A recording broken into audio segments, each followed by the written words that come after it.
Okay, everybody ready? We're ready. Okay, I'll call the meeting to order. Welcome to the St. Croix Central Regular Board of Education meeting Monday, September 28th, and the time is 7:07. First order of business, if everyone will please rise to the Pledge of Allegiance. I pledge allegiance to the flag of the United States of America and to the republic for which it stands, one nation, under God, indivisible, with liberty and justice for all.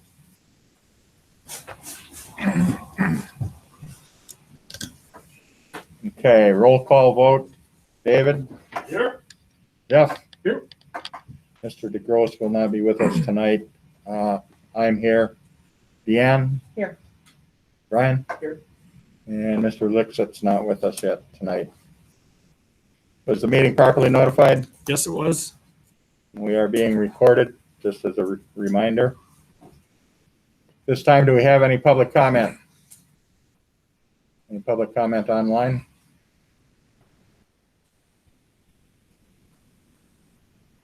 Okay, hearing none, we will move on to the next item. I don't believe there's a highlight on youth tonight. So we'll move down to the next item, which is comments from our board members and superintendent. First, I'd like to congratulate Mr. Redmond for achieving the level 2 of the WASB member recognition program. It's a program of professional development.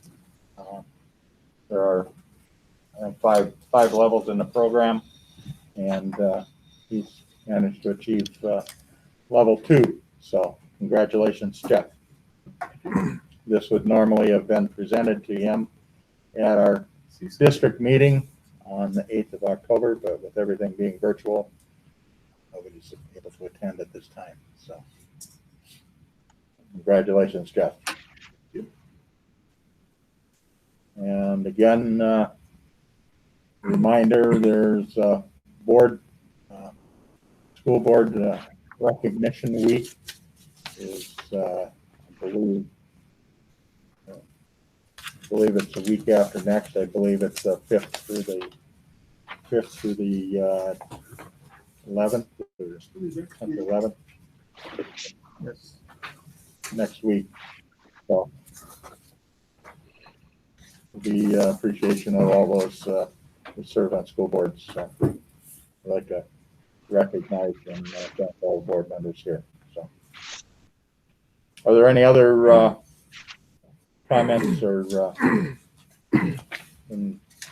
I do. I just want to provide a COVID update. We had a 6th positive case this morning. A notification letter went out, as we do each time a staff member or a student at SCC that's positive. Public health been a big help, and doing the contact tracing and contacting families. It is also, I think, noteworthy that none of the 6 cases originated in school or have been spread in school. So I think that's a good indicator that, you know, our practices are working. But again, as we always knew, the fault in, you know, the whole plan was outside sources, and people, you know, have lives outside of school, and we can't control that. But we can't control, you know, the spread through those practices. So working well. Just a shout out to everyone, all the many staff involved in the mitigation practices, and when the positive cases happen, just the communication with families, because each case is a little different. Any questions on that? Excuse me. And then just a reminder, you know, next week we're meeting at the elementary school library media center, and in anticipation of that, I've brought it up a few times over the years about board compensation, and so I've set some numbers there. There's a couple spreadsheets, the Middle Border Conference and the entire CISA conference, the Board of Education compensation. You know, I will say we are pretty low compared to most other people. I understand that rate hasn't changed in 20 plus years. Senior most members remember it being that forever. We have benchmarked and brought up and every other employee in the district. And I understand the sensitive nature of voting yourself a raise, but I checked with legal counsel and they said, according to state statute 120.10 para 3, that salaries of school board members have to take place at a vote of the annual meeting. So that's the only option. I would suggest, you can see it's currently $700 for officers and $50 per meeting. You know, so I would, if you are okay with that, I think we can omit the board in any motion or vote by electorate. Myself, for example, making a motion, and you could abstain if you're not comfortable voting on that. But I propose increasing officers from 700 annually to 800, and then per meeting from 50 to 75. And that, you know, if every board member made every meeting, you know, that would total 1,150 per member. So that would be your salary at $50. So that'd be 23 meetings at $50 is 1,150 would be your annual salary. And then if you are an officer, there'd be 700 on top of that. We increased it to 75 and you each made every meeting. 23 times 75 is 1,725. So it'd be a $575 raise if you made every meeting. And again, times 7 board members, then that's $4,025 would be the increase, and then another 300 on top of that, 100 per officer. So $4,325 increase in the budget that, you know, Jen could budget for. But just kind of wanted to run that proposal by you ahead of the annual meeting and get your feedback. I was surprised by the conference and the CISA rates higher than I thought they would be. Yeah, you know, it's 2,000 to 3,000. You know, your salary is again 1,150 currently if you made every meeting. But it does vary. It's not super consistent across the CISA. If you're not opposed to that, that's would be my suggestion. We can make those nominations or motions, and if you're not comfortable voting on that, you can abstain, but there'll be enough of the electorate there to vote on it. Is there anything else?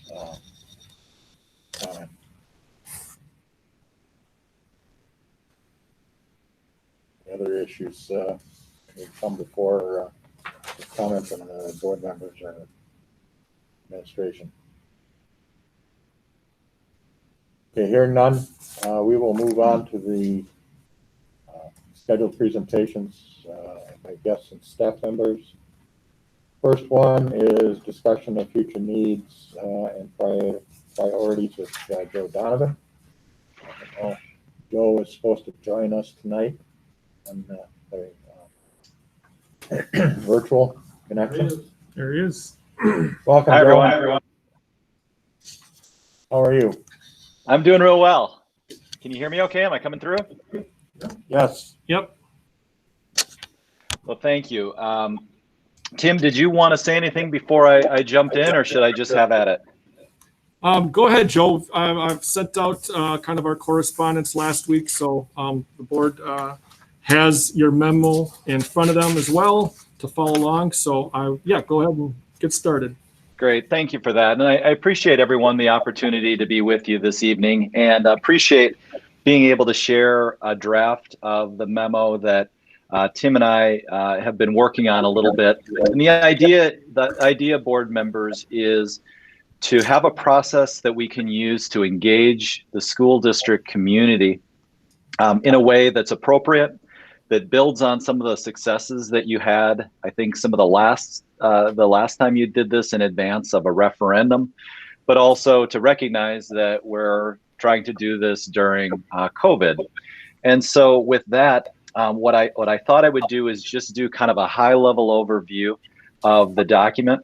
And I just want to say I appreciate the feedback on this, and was able to include thoughts in this. One of the real fun parts and the challenging parts, certainly during COVID, but really the fun parts of my job is that, as I discussed with you when I was with you in person a few months ago, is that every single district is different, and engagement is a little bit different.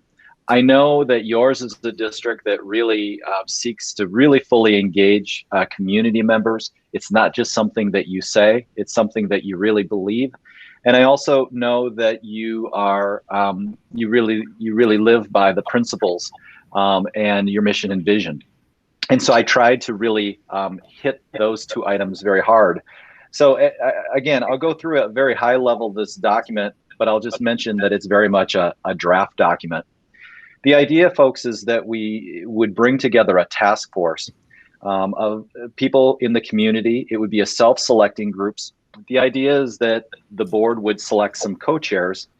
I would be the facilitator, but obviously I'm an outsider coming in. My job is really to help ensure that all voices are heard and that the process that the board determines is carried out.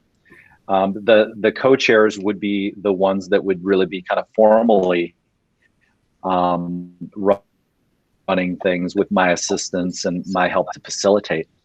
At the conclusion of the process, a formal report would be presented to the board with the task force recommendations. And I always tell task force members that they have a very, very important role. I know board members, you're very interested in the work of the task force, but task force members will understand that their recommendations are just that, the recommendations, they aren't binding. The work of the task force will be independent from the board. And we want the task force to the degree that they're able, with my assistance, to be able to move through this process as they need to. There will be a point likely where the task force is going to want to have the assistance of an architecture firm or a construction manager as it relates to any facility needs, and also with your financial advisor for any operational pieces. I generally suggest, and again, board members, this is up to you, that it's good and it's helpful, I think, for board members to attend the meetings if they can. Usually board members want, to, if not keep a low profile, then maybe not contribute actively to the conversations, but to be available to help, avoid problems if the task force is going down a direction that maybe it doesn't intend to.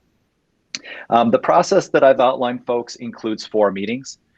I generally use a 4-meeting process. However, I think that we do keep open the possibility of having additional meetings, and it's not uncommon for us to have an additional meeting or 2. At this point, as you note from my memo, I don't make a determination of whether we hold the meetings in person or whether we do them virtually. I think that's something that we can decide. As it relates to meeting 1, I'll just kind of walk through the agendas at a high level with you. At the first meeting, again, is really kind of, we start with a welcome and kind of a level setting with the superintendent and board president, usually providing a little welcome. We do introductions. That usually takes a little bit of time. As facilitator, I like to walk through and I like to explain roles, explain the process that you board members have decided. I like to have meeting norms and kind of rules of engagement. And again, I can come in from an outsider and say, I'm sure that you're all going to get along just great, but I'd like to establish some rules as we proceed. Then I suggest that we really try to steep the group in the district's mission, vision, principles. And again, that's something maybe that the superintendent or board president may want to do. I always find that there's value in having that group engage around that, ask any questions. Before going into a conversation, it's labeled F here on the second page of my document, for the superintendent or district staff to provide an overview of the district work to achieve its mission and areas where it's limited. What we want to do is we want to establish some needs. And again, a need for one person may be a want for another. And that's true from district to district. But I think that we can begin that conversation and continue it with some small group discussions. The question that I've outlined for the first meeting is, in considering the district's mission, vision, and principles, as well as the work to meet its goals, what information would you like to receive at the second meeting to help you determine the district's needs? We would have small group reports out, and then we would review next steps. Meeting 2 then, again, builds. Again, starting out with a very brief welcome by the superintendent and board president. Co-chairs can do that as well. A review by the facilitator, me, of the process. A quick summary of the last meeting. And then going into a presentation by the district staff to address the items that were asked by the group in the small group activities in the first meeting. I'd like to leave some time for questions, and then a second small group activity at the second meeting as you consider the district's mission, vision, and principles. What are the district's needs?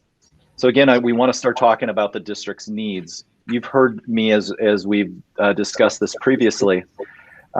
Engagement starts with kind of defining the district's needs, having a process to evaluate those needs, and ultimately coming up with a solution. I think we start that with the second meeting before we do some reporting out. Between the second meeting and the third meeting, there's a fair amount of work that's done, and that would be to synthesize the list of needs. That's work that I usually do, and I say as a facilitator, as somebody from the outside task force, here's what I heard you say. Did I get this right? In this phase, at this third meeting, it's not uncommon to require an architect or a construction firm or a financial advisor to be available to help do some costing or help put together some solutions.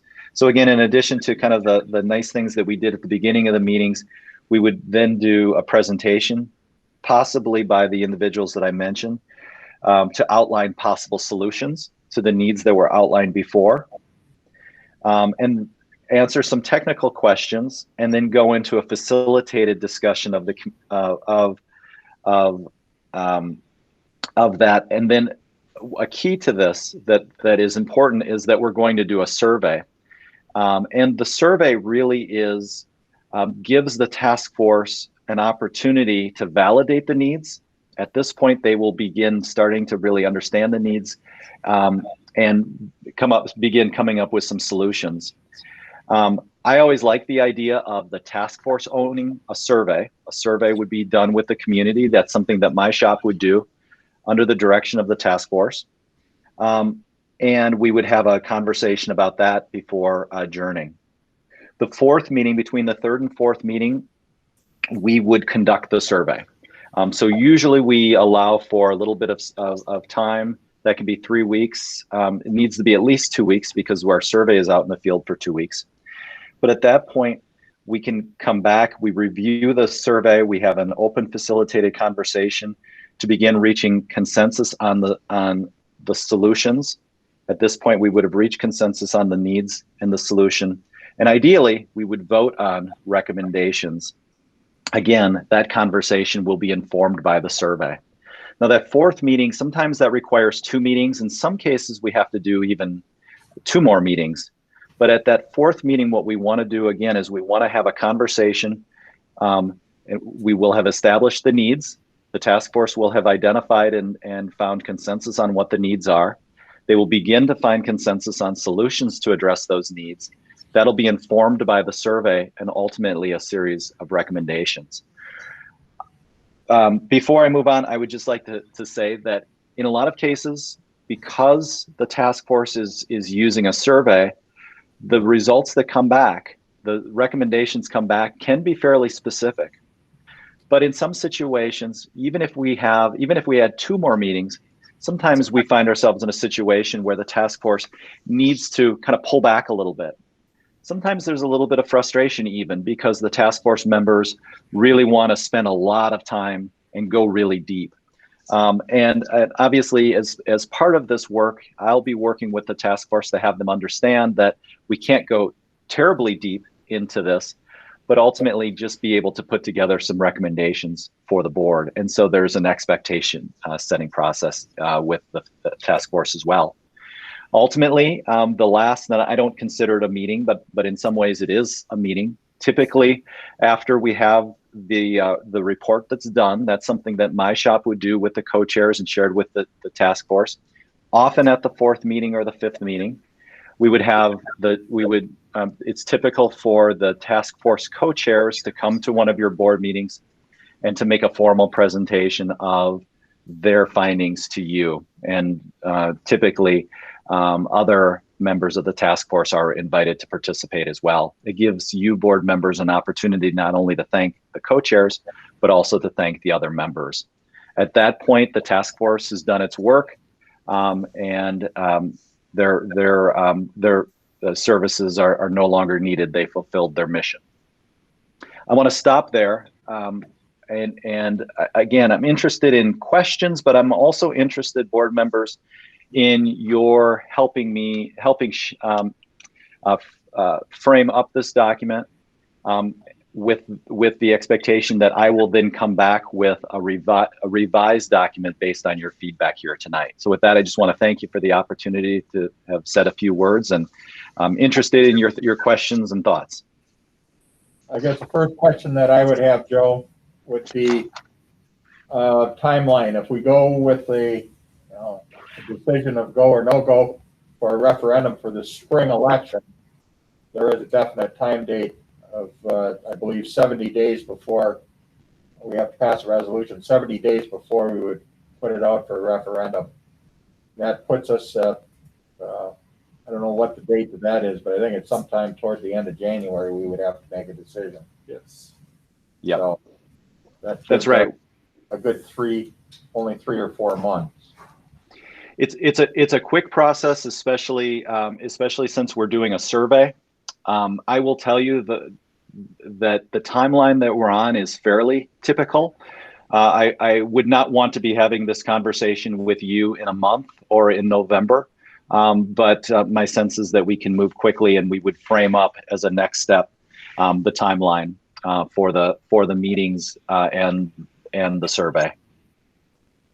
The second question I would have on the survey was we used Morris Leatherman the last time with a lot of success, and I guess some of the things that I would like if you were to do the survey to consider was one of the things they did on the survey was they would call members and set up appointments with them to set aside 15, 20, 30 minutes to discuss the survey and the answers with them, rather than just drop this document on them and hope you get it back. And I think the feedback we received from that survey was much more useful and meaningful than we had on some of the previous surveys that we had used on some of the other companies. And I don't know if that's something that you do, something you consider, or how you proceed with your version of a survey. Yeah, we could absolutely do that, and we do bake that in as kind of a supplemental piece of the survey as well. Quite often, frankly, we used to do a lot more of this. It's just become increasingly difficult to set up time with people to do these surveys. We often, in some cases, do focus groups after the survey. Especially if the survey tells us what, the focus groups tell us why, and so it's not uncommon for us to do that. But I think you're also speaking to just our need to get a good survey respondent pool. That's always a challenge. It's been a bigger challenge during the COVID era, but that's something that will move heaven and earth to get a good, solid respondent pool that represents your district community.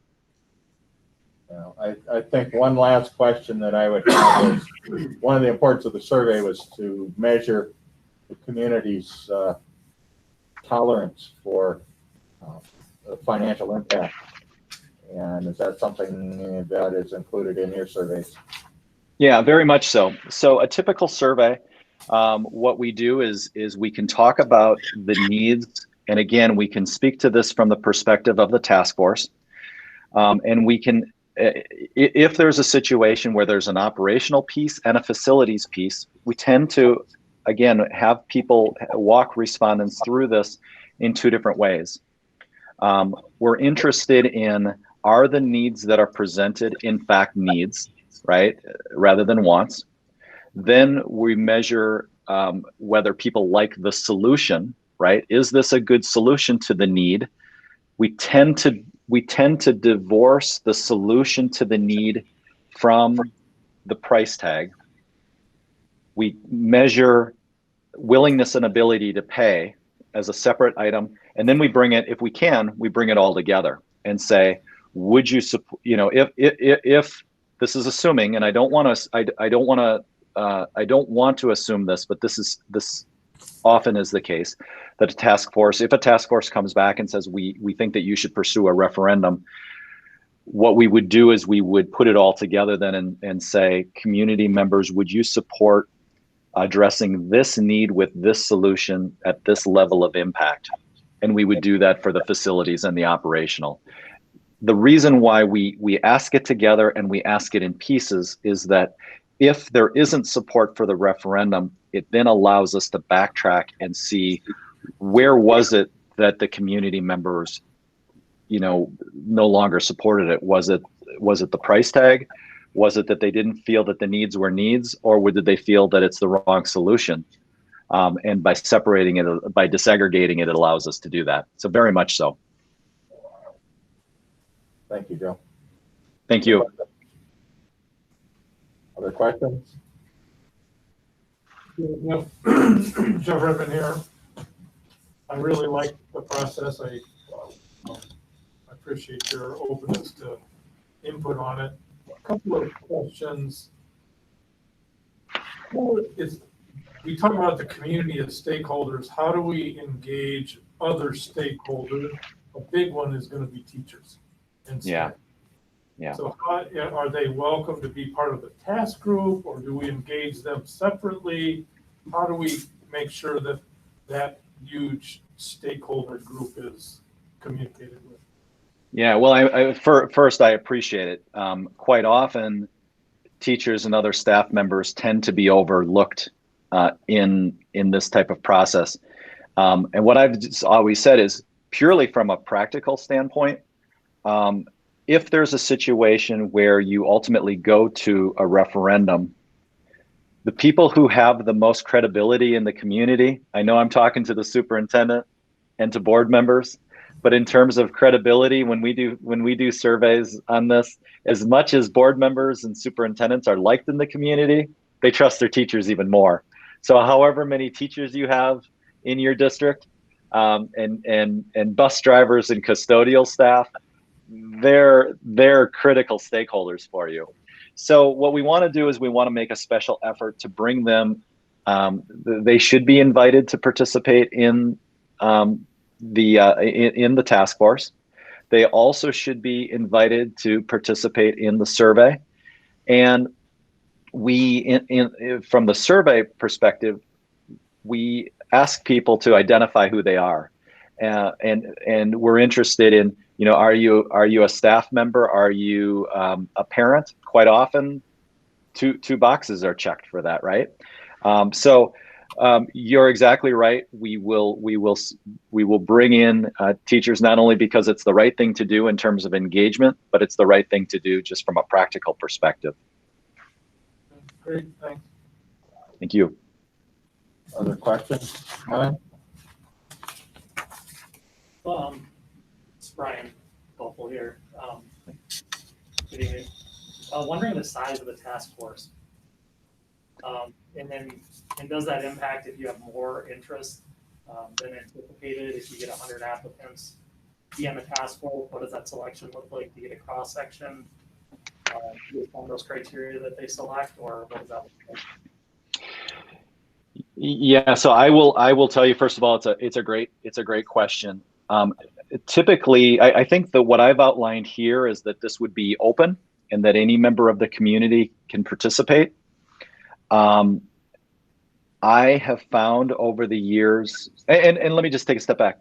About half the time we work in a situation where, in addition to selecting co-chairs, we work to bring in a good cross-section of the community for the task force. In other situations, and what I've outlined here today is that it would be open to anyone. What I tend to find is that, and we'll see if this is the case here, that we usually end up between 25 and 30 active participants, okay? I will tell you that when we have a very large group, from a facilitation standpoint, that becomes a little bit different in terms of logistics. That becomes a little bit different. It also means that we have to become a little bit more formalized with our small group activity. I'll ask for some assistance to make sure that we're, collecting notes and some other things, just to make sure that nobody's voice is lost. What I think is, board members, is that when we have an open process, I like that. Essentially, you're saying community members be a part of this process. I will tell you that my experience, I'm a parent of 2 kids that are currently in public schools. I'm an easy get, right? You've got me. What's a little more difficult is to get somebody like my 85-year-old mother, who would have a lot to add to the process. She's paid taxes in the district for a long time, has grandkids in the district. My mom is a pretty tough demographic to get. And so sometimes we have to work especially hard to get people who are 65 and older, maybe who no longer have children in the district. We also have to work very hard to get teachers and other staff members sometimes in to participate, because we're asking them at a very busy time. And the other piece of this is to get parents of typically younger couples who maybe are recently moved into your district. So the idea is usually we're not worried about the size of it. Usually it tends to be, about the size that I outlined, but it tends to be a little, I hate to use the word overrepresented by parents. I'm not suggesting that everyone isn't invited. We just have to make sure that we get a good cross section of the community so that we have all voices heard. So in the past, we've not had an issue with the group being too large. But I think having the board and administrators reach out to people and say, hey, we really would appreciate your voice in this conversation. And in particular, I think it's voices that we might think might be even contrary. That not yes. be of those, because what we've experienced in the past is the concerns that they expressed at the first or second meeting, we alleviated their concern, and then, maybe they went from being negative to neutral, didn't necessarily become great advocates, but just to say we heard you and we're dealing with your concern, I think is really, really important. I appreciate that. I think that's very important. Not only to get a good cross section, but that cross section includes people who maybe the last time around, that they were not supportive of this. This is a great, these are great people of good faith. Let's bring them into the process. Here's the promise that I would make to you. The process will be fair. It'll be open. It'll be transparent. The other piece of this is, if you could pass along to those people who you're asking, we will make good use of people's time. So meetings will start on time. They'll finish on time. We're going to make good use of people's time. The only other thing, and I'd like, hopefully this maybe to be part of the ground rules, is while it's self-selection, it's not really fair for you to come and vote if you haven't participated in the full process. Yeah. So 4 meetings, make a commitment to come to as many of those 4 meetings as you can. I think that would be a nice expectation. You can't say, hey, you missed a meeting, so you can't come anymore, but I think that's a fair expectation to say, hey, this is really important. We value your voice, but you need to hear the full process. I agree with you. In some cases, I did a task force a few years ago in Green Bay, and we had a situation where we had one a task force member who said in the beginning, listen, I want to be a part of the process, but I know that I'm not going to be able to participate in every meeting. I worked with the board, the co-chairs, and the decision was made, and the person was very supportive that we want you to come to the meetings, but if somebody, and we can decide what this is, maybe somebody who doesn't attend all of the meetings or most of the meetings is still able to actively participate, but just doesn't have a vote at the end, right? We just want to avoid a situation. This has never happened to me, but this would be kind of the nightmare scenario that someone shows up the last night after never participating and then voting on the finished, product. And that's not fair, for others who put a lot of work in. So I agree with you. We can build something into the ground rule that makes sense for the group. Any other questions or comments for Joe? The next step be then to schedule our first meeting. And would you just schedule one at a time, Joe, or should we schedule the first couple or get 4 on the calendar? I think you should try to schedule them all, so they know what date. And then were we gonna have a couple at least separate staff meetings? I mean, there won't be a big one, but maybe just kind of a focus group with staff. Yeah, we can certainly do that. And in some cases, that's right, where we would do a separate, staff would be invited to participate in the entire task force. But Tim, you may want to have some additional listening sessions in the buildings just for staff members. We could certainly do that. In terms of scheduling them, yeah, I think that would be wise to do that. I like the idea of scheduling the 4 with the idea that there may be more that could be scheduled.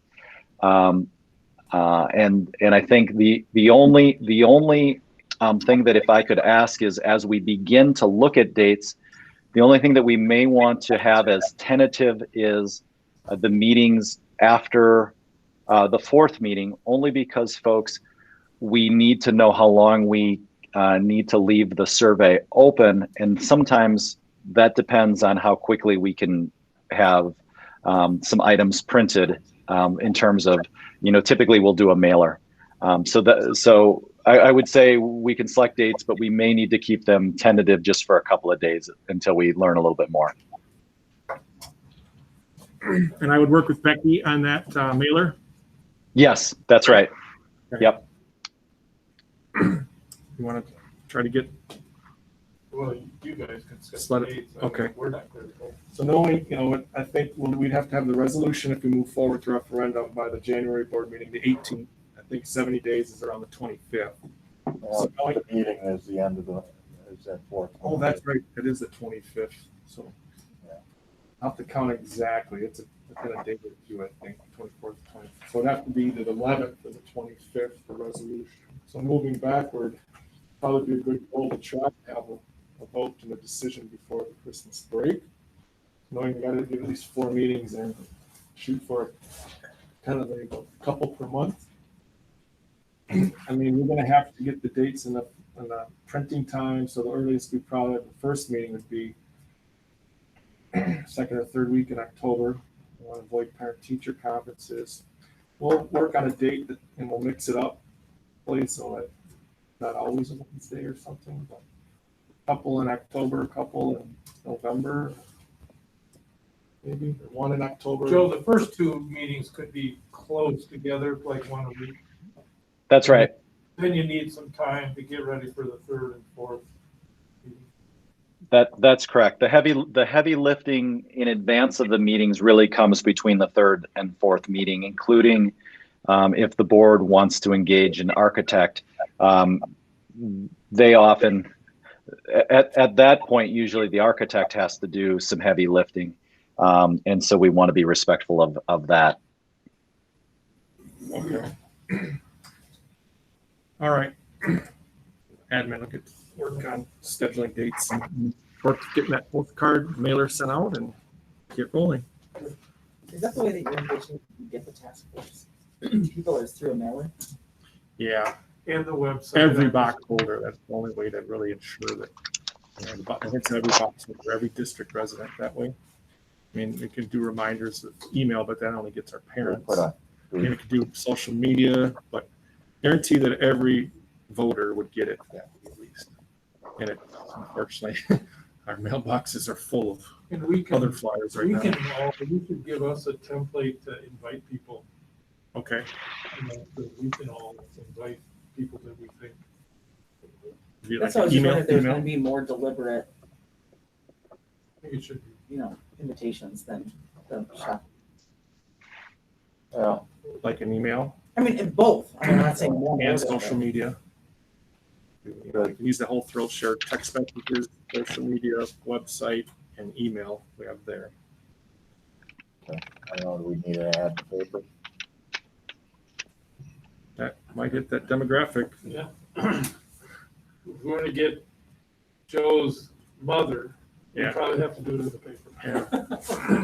That's right. 'Cause my fear of going through formal invitations to people, especially our acquaintances, is we're all supportive of the schools, but we need the input from those that are not. And that's an important demographic if we're going to try and convince everybody that this is a good idea. You know, we've gone down that road before and had it blow up in our face in the end when we thought we had full community support, and we did not. We missed that section of the demographic. So, but if you absolutely know somebody that would be a good fit for this thing, I would say approach them. Go forward with that. Okay. What about co-chairs? Gonna have a couple people. Typically, we've kind of done one from Roberts and one from Hammond to kind of balance the two communities, but That typically be selected at the first meeting, correct? no, we've had the Board, board the select board.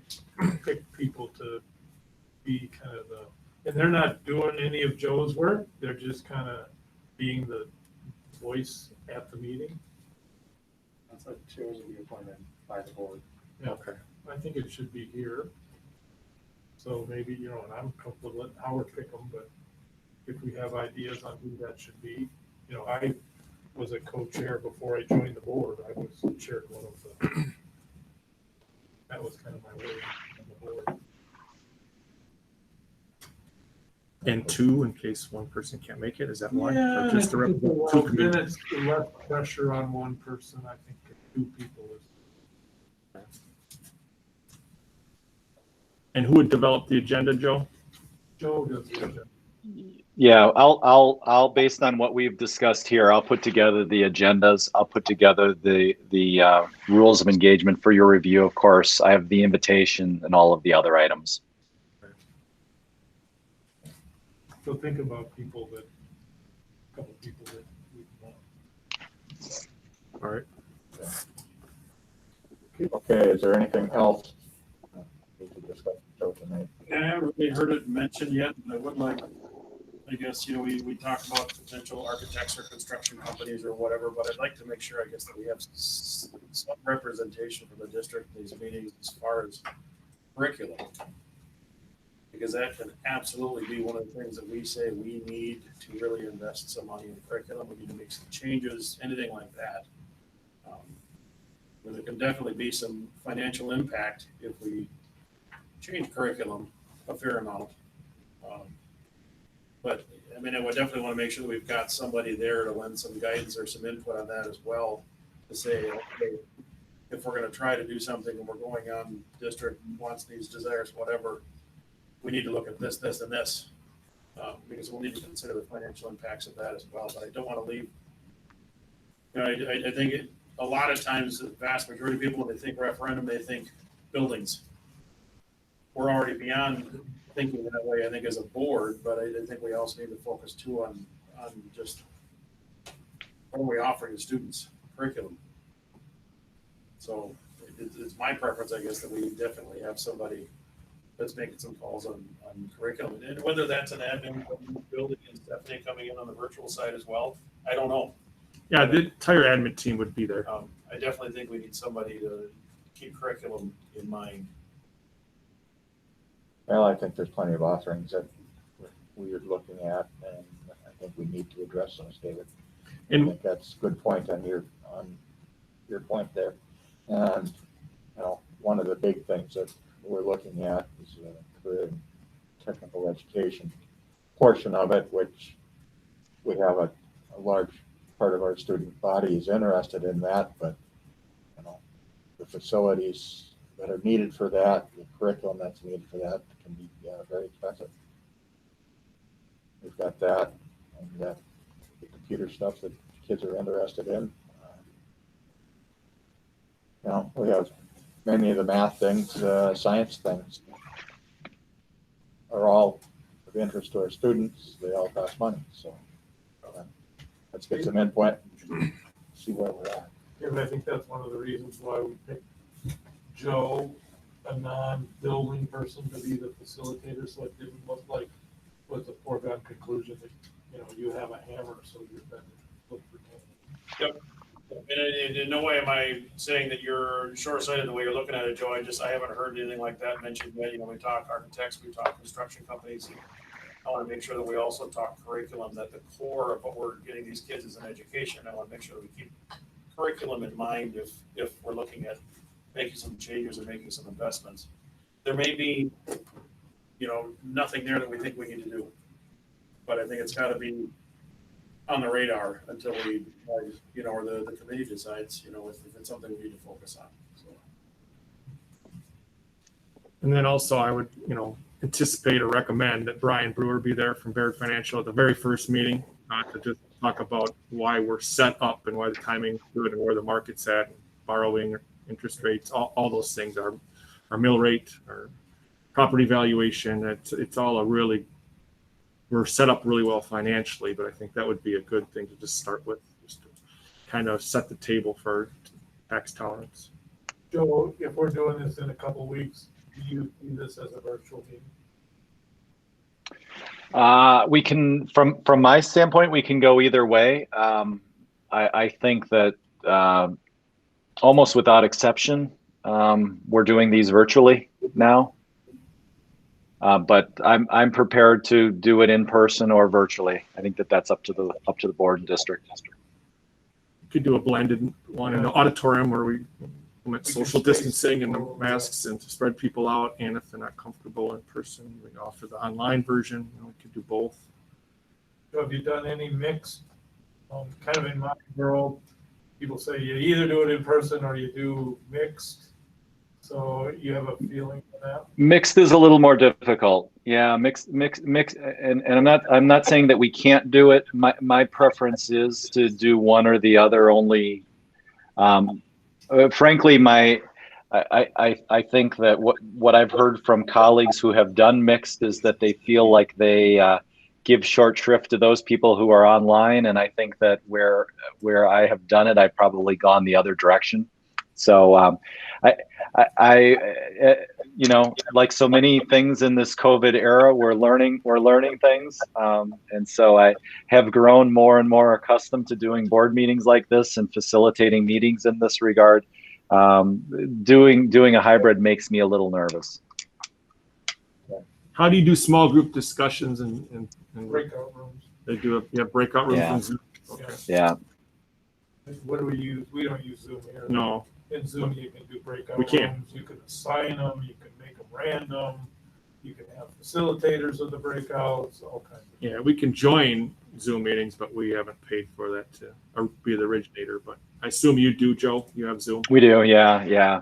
We can use our account. Yep. Okay. So have you used Mural? I'm sorry? Have you used Mural? I haven't. No, one of my colleagues has, but I have not yet. It basically is like newsprint with Post-its and allows the participants to put Post-its up in the group, on the group whiteboard, if you would. And then Oh, cool. freeze it, you can let people move it around, you can whatever. So, good stuff. I'll take a look at that. Thank you. Are there any other issues we need to address? Any other concerns by board members? Administrators have any input? Okay. Well, I guess what we need to do is get some dates set and let's proceed.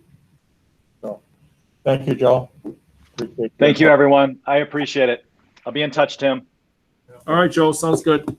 Have a great night, everyone. Thanks, Joe. Okay. Then with that,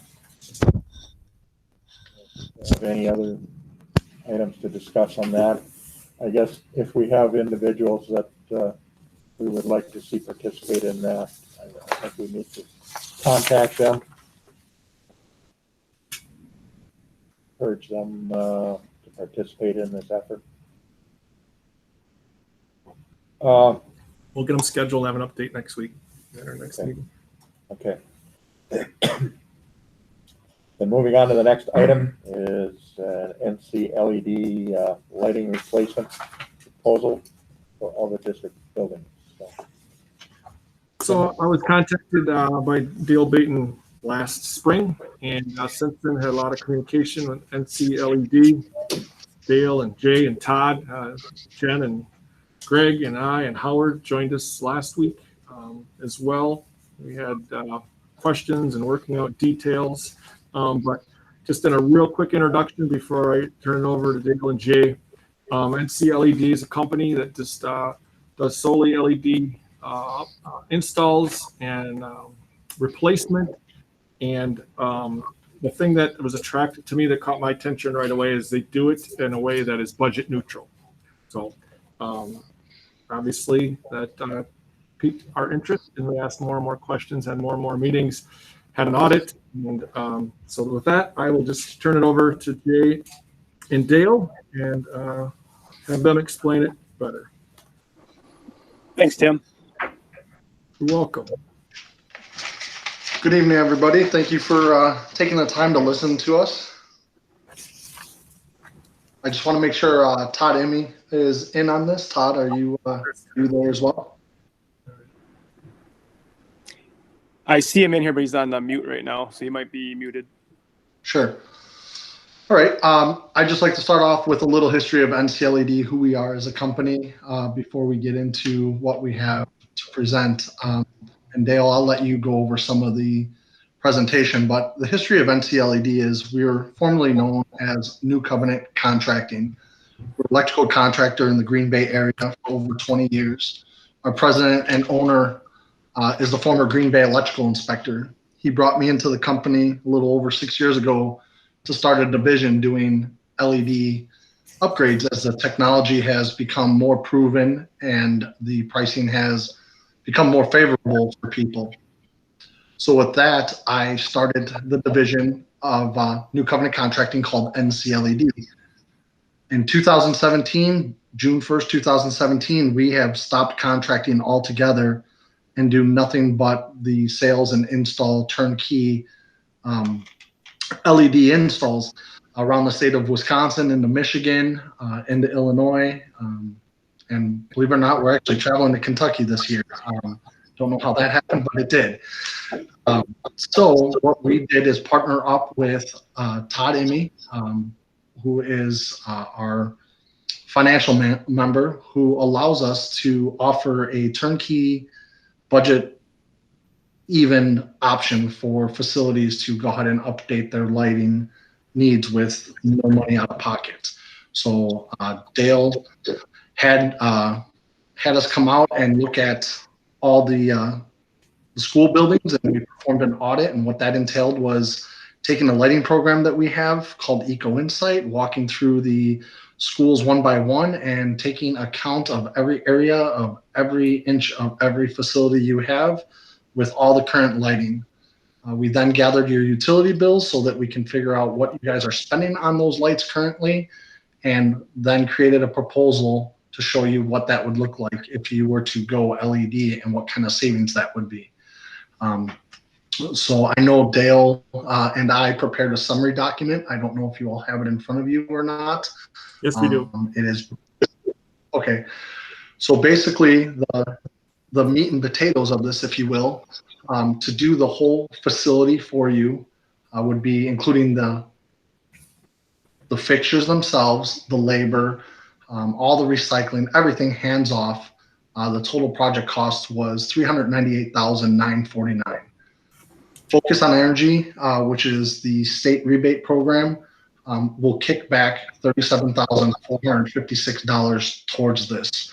That is for the calendar year 2020. Every year the rebates change and every year they go down. So right now, as long as 2020 is still going and we can do the work if it gets approved, we can get you $37,000 in rebates, making the turnkey cost for you a little over $361,000. What I would like to point out for you is the cost of waiting. It's a big number. Just looking at it, you can see we broke it down for you month 1, month 6, and month 12. It is, a year. It's costing you guys over $36,000 a year by not doing this upgrade. As you move down that document, you'll see the annual lighting cost of $61,996. That is what your lights are currently costing you to run them. Just the utilities alone, almost $62,000. If you were to go LED, they'd be just slightly over $34,000 annually. And where I feel like we were very conservative on the number, and this number is a very gray area for a lot of people.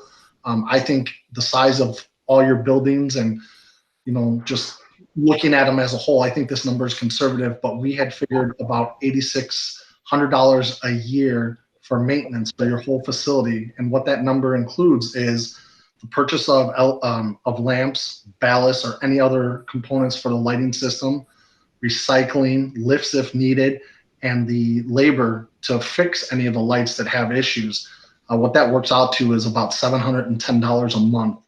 I still, for doing this for so long, feel like that is an extremely conservative number. So I feel like our projections are worst case. I have always overachieved on our projections. So I think this is a case where we would overachieve what the actual number is. We've also attached the energy usage documents and aggregate cash flow analysis page for you guys, to review.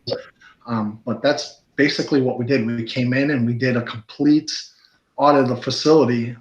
LED is a great product right now. Technology is where it needs to be as far as sustainability. It's a proven technology, so much so that companies like Todd Emmy are willing to take that technology and use that as collateral to do these projects at no cost. So at this point, I guess I just want to know if everyone kind of understands, who we are and what we do and what this means for your, your district. I guess I would have a couple of questions for you. Sure. The quality of the lighting that we're going to get out of these, are we able to reduce fixtures and still maintain a quality of lighting that is, people are going to be able to easily read and work and do whatever that they're doing now? And is this light such that we're going to have trouble with people's eyes, irritated by it? So can we soften the light, still get enough light to see what we're doing? Sure. Cost? Yeah, that's a fantastic couple of questions there, Tim. So our experience is this. We have to follow all the guidelines and IES standards, which tell us exactly the amount of light that we need to have for certain areas. For instance, classrooms, what the required foot candles to the desktop are, gymnasiums, what the required foot candles for the gymnasium is by state guidelines, hallways, bathrooms, office settings, things like that. So we meet and exceed all of those. As far as the quality of light and how it affects the eyes, LED is such a great technology. People who suffer from headaches and any sort of irritation from lighting is because fluorescent light cycles at 60 hertz per second. Now that's the flickering you'll see in the lamps in your hallways every once in a while. But even when you don't see it flickering with your naked eye, it is flickering and your brainwave actually picks that up. With LED, it's called constant state.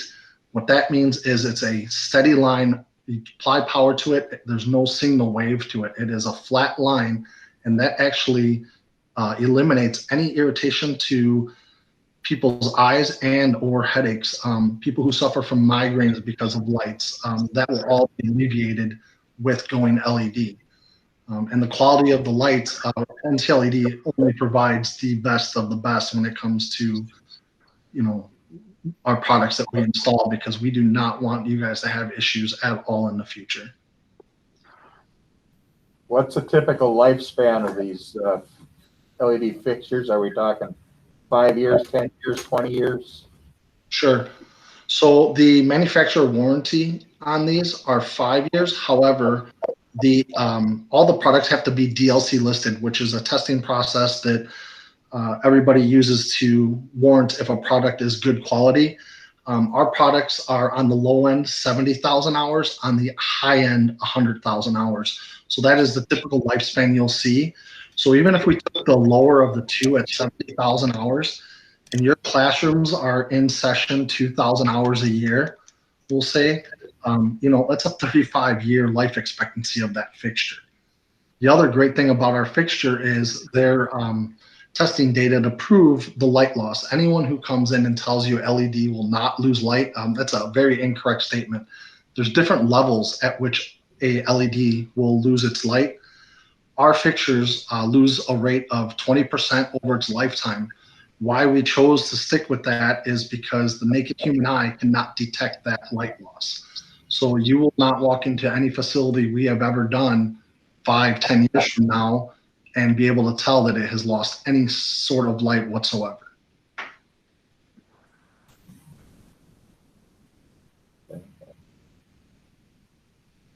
Other questions? David, Brian? So when you're doing this, you're talking about the lighting. I don't see anything in the colors of the lights or the wavelengths that you're talking about. So is this like soft white for soft white, or what wavelength are we putting in here? Sure, that's a great question as well. So in all your common areas, classrooms, it would be a color temperature of 4,000. It's not bright white like you see outside in exterior parking lots, things like that. If we went any softer, you would start getting into the red spectrum of lighting, and that is way too soft. The ideal light color for the application in your school would be 4,000 Kelvin. Gymnasiums would be 5,000 Kelvin because you want the white, bright light. Parking lot, exterior lighting will always be 5,000 Kelvin. The other area that I use 5,000 Kelvin is your maintenance closets, mechanical rooms, janitorial rooms, things like that. But majority of this project will be 4,000 Kelvin lights. So Jen, how would we handle this project financially? Well, I have a question actually, because under the finance proposal summary, it says the annual energy savings are $61,992. And I thought you said earlier that that was our annual lighting cost. Let me pull that up. Dale, can you speak on that? Yeah, I'm bringing up the form right now.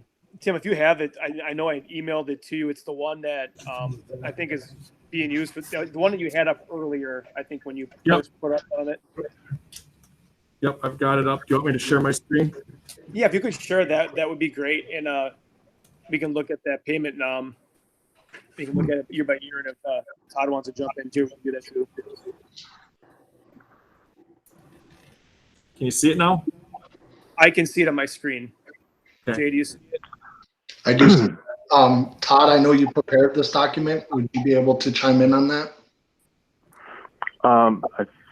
Basically, I'm thinking I used the original proposal. I don't have the original lighting audit. I just have the financial proposals in front of me. So can you reference that off of the lighting audit? Sure. Let me pull up that really quick. Bring it up right now.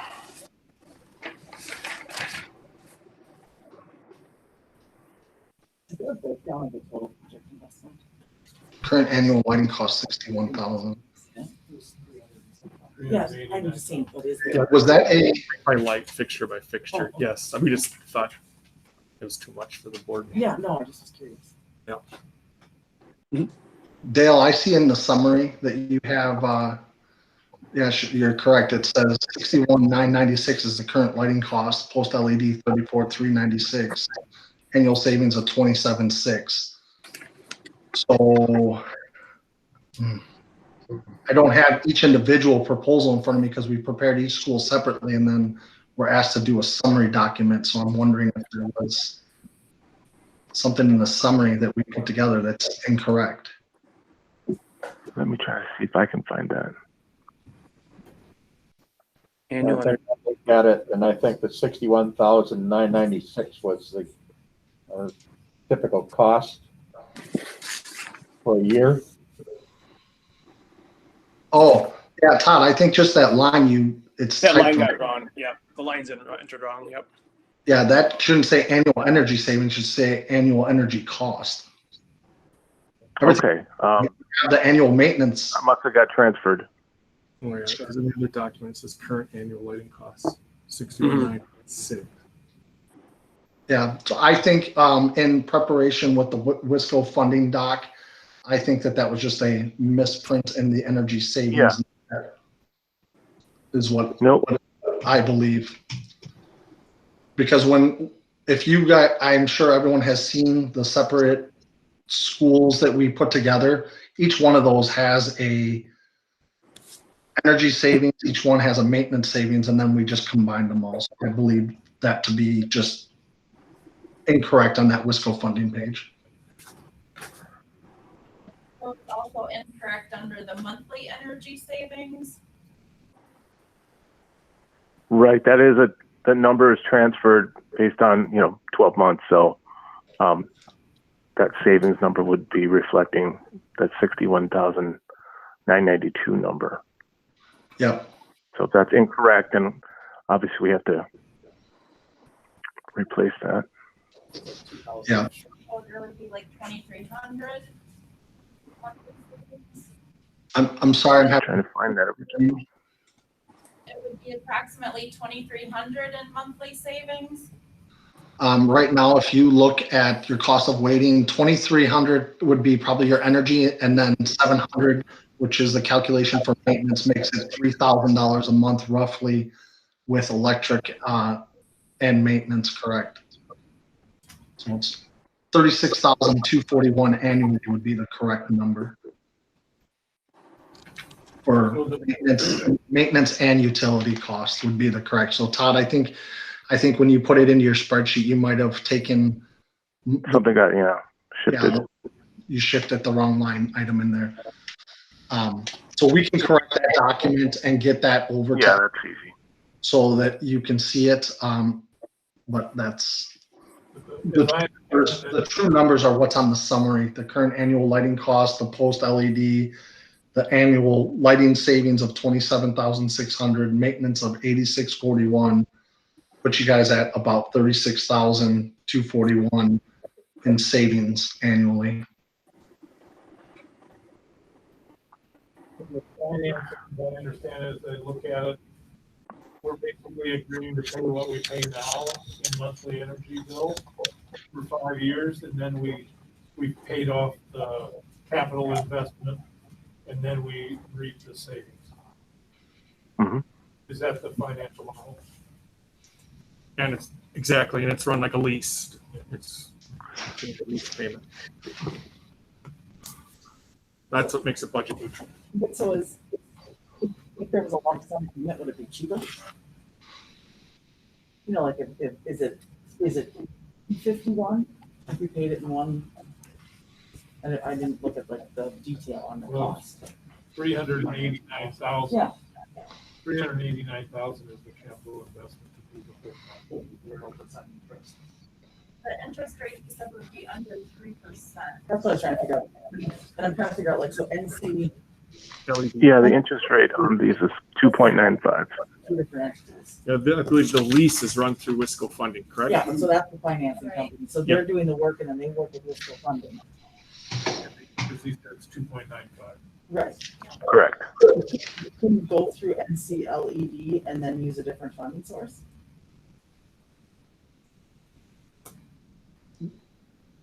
That's always an option. I know Wisco has done a fantastic job with several schools for us, several municipalities, and several independently owned businesses, but there's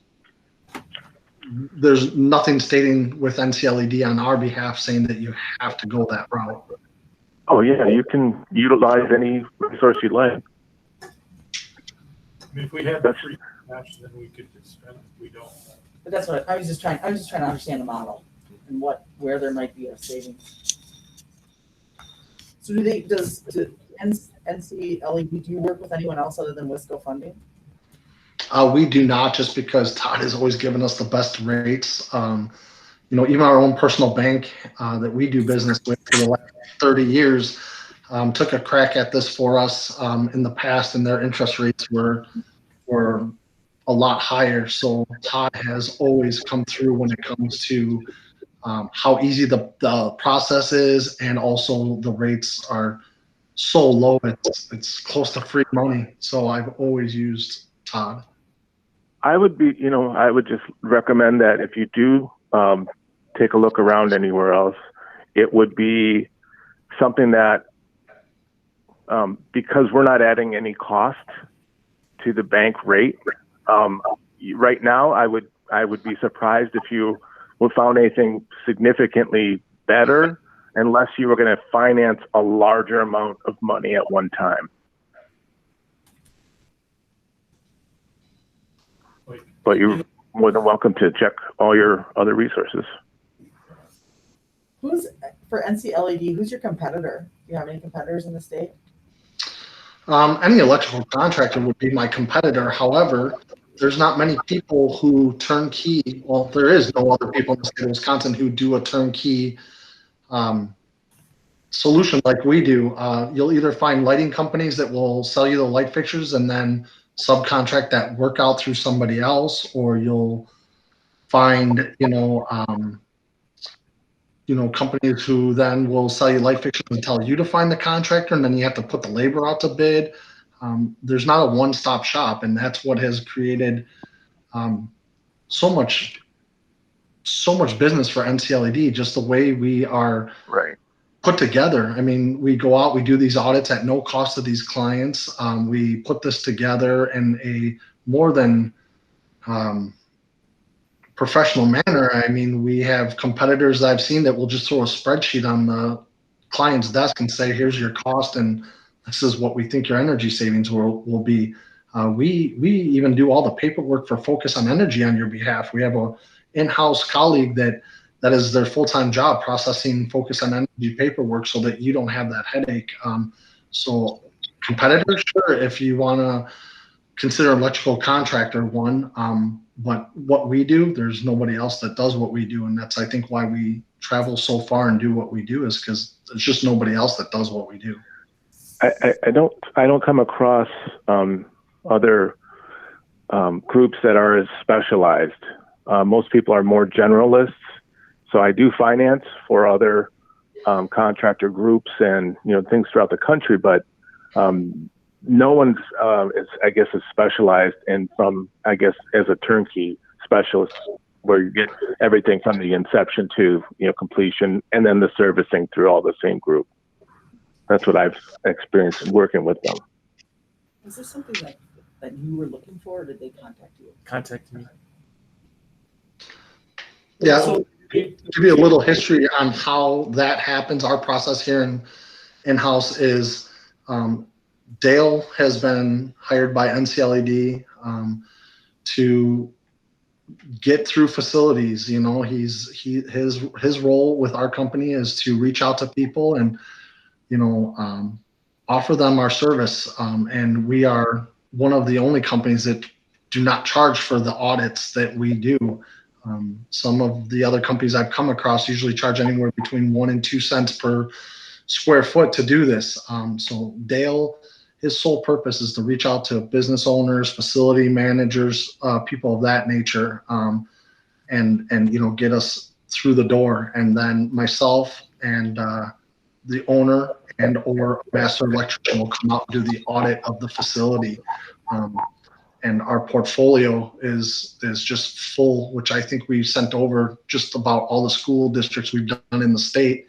Our portfolio is pretty full of some amazing clients that we've done work for. So I've instructed my office management team, good or bad, to put every project that we've ever completed as a company on our website, because when people ask for references, I don't want to cherry pick the ones I think are great. I want them to reach out to every single one we've ever done work for and hear it for themselves. Hey, when we did energy efficiency bonds that the state allowed, which basically can't do anymore, we had to have a third party guarantee the energy efficiency. So you're estimating energy efficiency to pay for this, but is there any kind of guarantee that we actually will save the money and it will be revenue neutral to us? Absolutely. I mean, it's a pretty simple formula, and I'll put it in writing if I have to.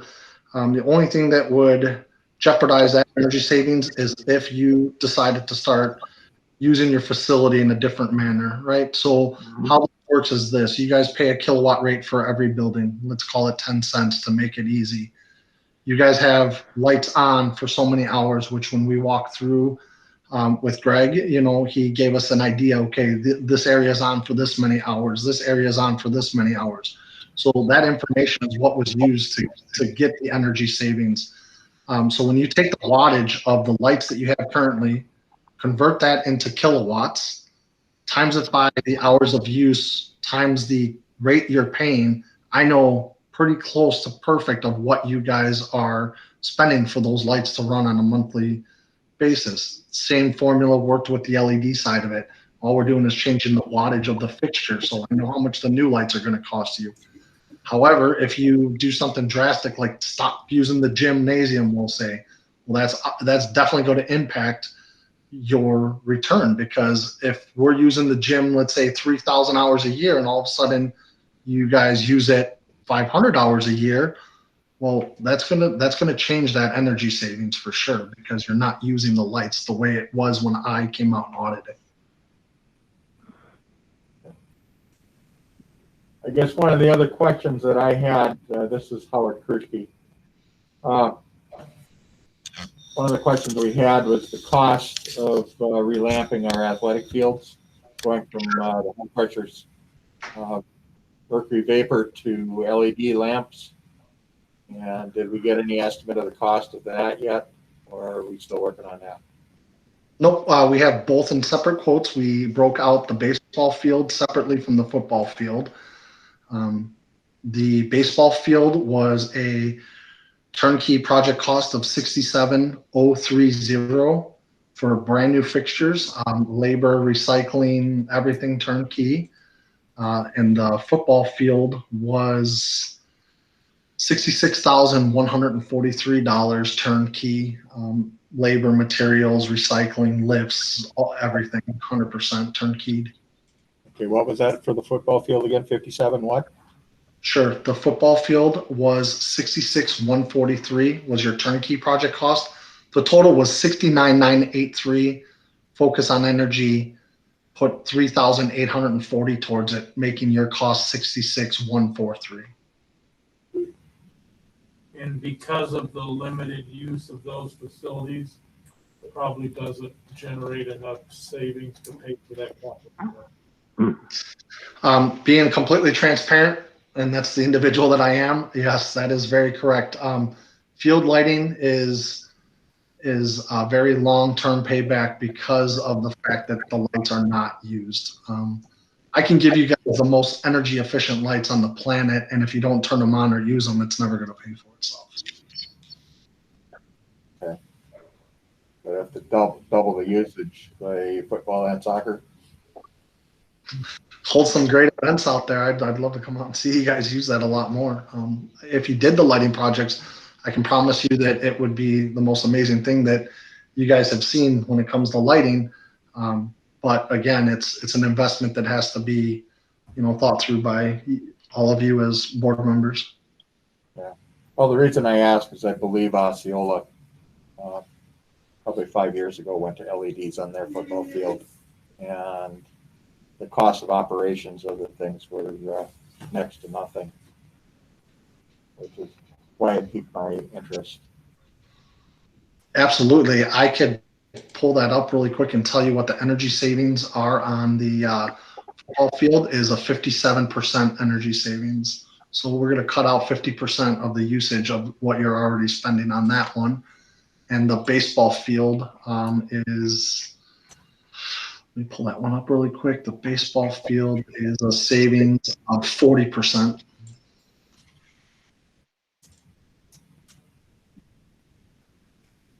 So Which we think, I mean, that's a big deal.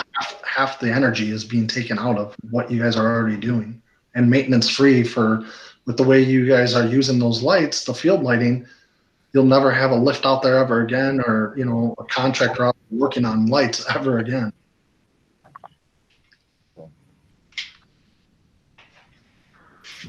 again, what was unique and attractive was the funding model, always looking to upgrade facilities, right? We started a Fund 46 5 years ago, and we're up to $53, I think, right? We've got a long list of things that we want to improve, and really the only way to do it is in very, very small increments, and we're barely able to keep up with maintenance and repaving and seal coating parking lots and stuff. Like it's a bigger project, so really the only way I ever thought to do that was through referendum, right? So if we have a model that is budget neutral and is not impacting our mill rate and our taxpayers, I thought that was just a very attractive model and a unique way to do it. So that's why Greg Green's on the call. If you have any calls, and Greg's very much in support. There was a couple different proposals to talk about just the bulbs replacement or the bulbs and the fixtures, and we made the decision to bring the proposal with the bulbs and the fixtures. Everything just long term makes a lot of sense, not just aesthetically, but for maintenance and long lasting life. So that's where we're at. I guess can it be done in a referendum? Yes. If we bake the football and baseball into this proposal, Todd, you want to chime in on that? 7 years to the 5? I'm sorry. Can you repeat that? And Todd, can you answer the question? So it's probably a question for Todd. If we had $129,000, $130,000 and throw in the baseball and football, how to keep it revenue neutral for the district, is that going to take 7 years, 8 years, 5 years in a day?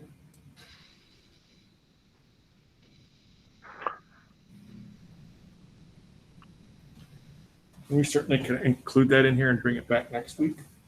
Yes, you can include that, absolutely. Todd, what he's asking is if they include it in it, that adding the 130,000, can we still make this, neutral at 5 to 7 or 8 years for the district? Well, if you look at the proposal where we did combine them, I don't know what the exact payback comes back to because the number that we put in there was incorrect on the savings. So in most cases for this size project, it's going to be a 5-year maximum, but I can ask to see if there's any way I can stretch that out. But usually for a project this size, it wouldn't go anything beyond 5 years. So whatever that, position is, it would just be an annual, budgetary item. And, obviously there's not, the non-appropriation language is in this agreement so that if the money is not in the budget, then it's not, going to be due. So I don't know what the exact term is that would work out to as far as being revenue neutral, meaning the savings versus the payment. I don't have that right now in front of me. Okay, so we would have to rework this proposal spreadsheet with the change in the annual energy savings. Right, have to add in the correct number and then find out what the actual number would be targeting, a neutral return, I guess. Yeah. To see what the term would be required to do that. Okay. To me, it looks like a good deal, but I still have it on the back of my mind is if I need a school bus yet, and I got to take money out for that, am I better off getting the school bus that I need now or proposing a longer-term solution to my lighting? That's where I'm in the quandary of yet. Well, this is revenue, the 5-year plan is revenue neutral, so that's not gonna help you buy a bus either way. We're gonna pay light bills at a higher rate, or do this and pay a lesser rate, but pay a debt service for 5 years. That'll free up $68,000 or $6,800, whatever that number is. 68 monthly, 65, 76 we'll save after 5 years. But it's 3,000 that we save eventually. But it won't impact the bus until 5 years from now, when we might have $3,000 a month to spend on the bus. Yeah. Well, I guess at this point, I would like to see the updated numbers, and we could revisit this next week. Certainly. For 2 sets, one is the current proposal without the athletic fields and with the athletic fields. Yeah, we would only need the financial side from Todd. Our proposals won't change. Those numbers are good for us, and the paybacks and everything, the energy savings, maintenance savings, they're all done on our behalf. And that's on us. We asked about it at the very last meeting. It's kind of was a afterthought. We're like, what about the football field? And they came out like the next day and did the audit, and so that's why it's not in this whole thing. This does nothing for the middle school field that we're using. Yeah, that's that was just the high school and football field and the high school baseball field, correct? Not the middle school football field. Greg, when Mark was there, did you guys just look at those 2 fields? Right. What we did is we looked at the high school football field and the middle school football field. But when Mark was looking at that, at the middle school field, there are 2 lights that face towards the baseball field. I think that's where the confusion is coming in. So it's really both football fields, but there are lights at the middle school that face down on the baseball field too. Okay, so then those, I remember sitting here with Mark putting that together, and I know that those 2 lights facing the other way were included in those proposals. So if it's just 2 lights at the middle school, those are included as well. Right. Okay, so if we could get the updated financial information, then prepare and make a decision at our meeting next week, that would be appreciated. Sure. To get this over, I will send this over. I'm sure, Todd, you could probably run these numbers tomorrow, and I will send them over for you guys to review prior to that, and then we can obviously talk about it next week. Yep, that works for me. Okay, appreciate it.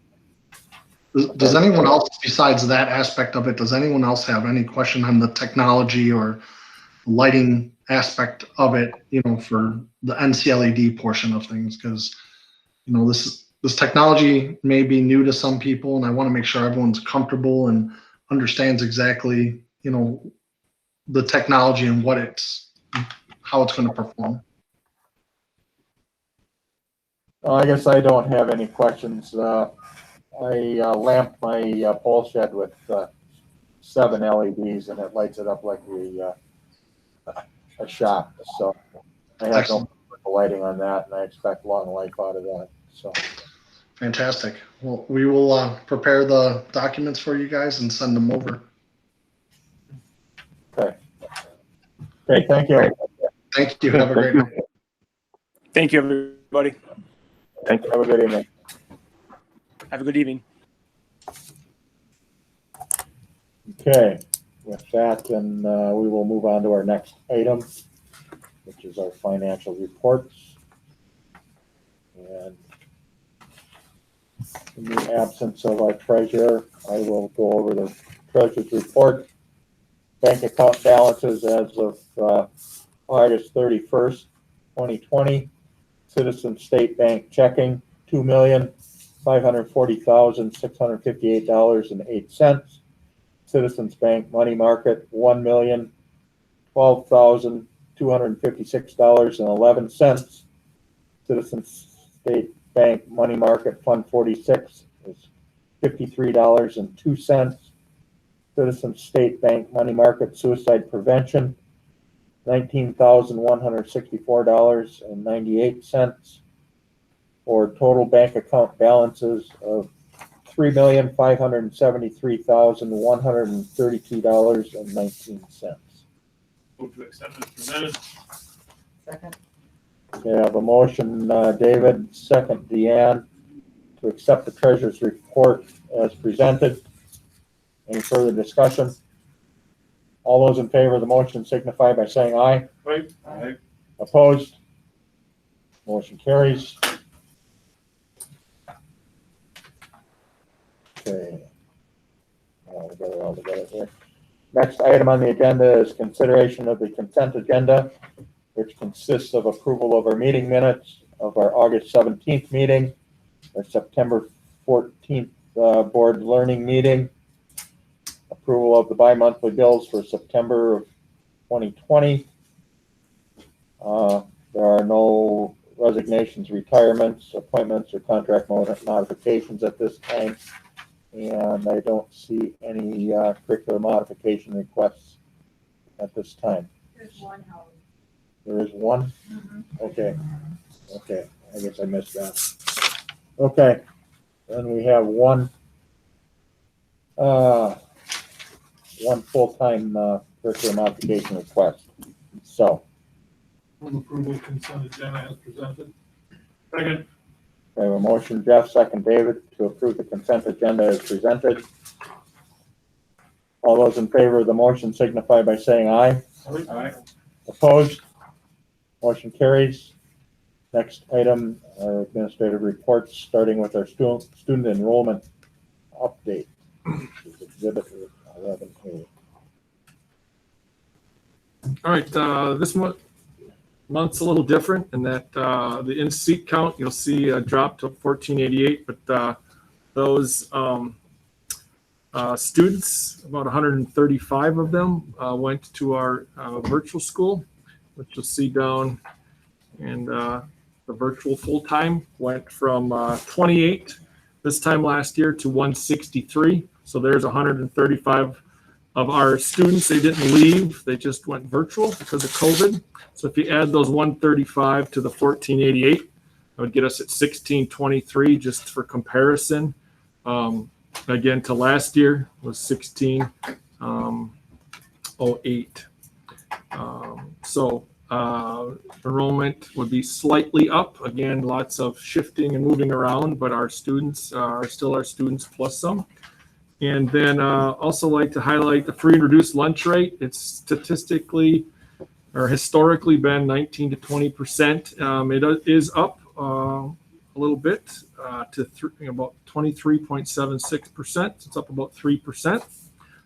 Something else I'd like to point out, it in my opinion worked out well with some students going virtual, again, choices made for smaller sections in our schools. It helps a little bit with social distancing. You'll notice our sections in elementary school and middle school, but especially elementary school, especially I think second grade.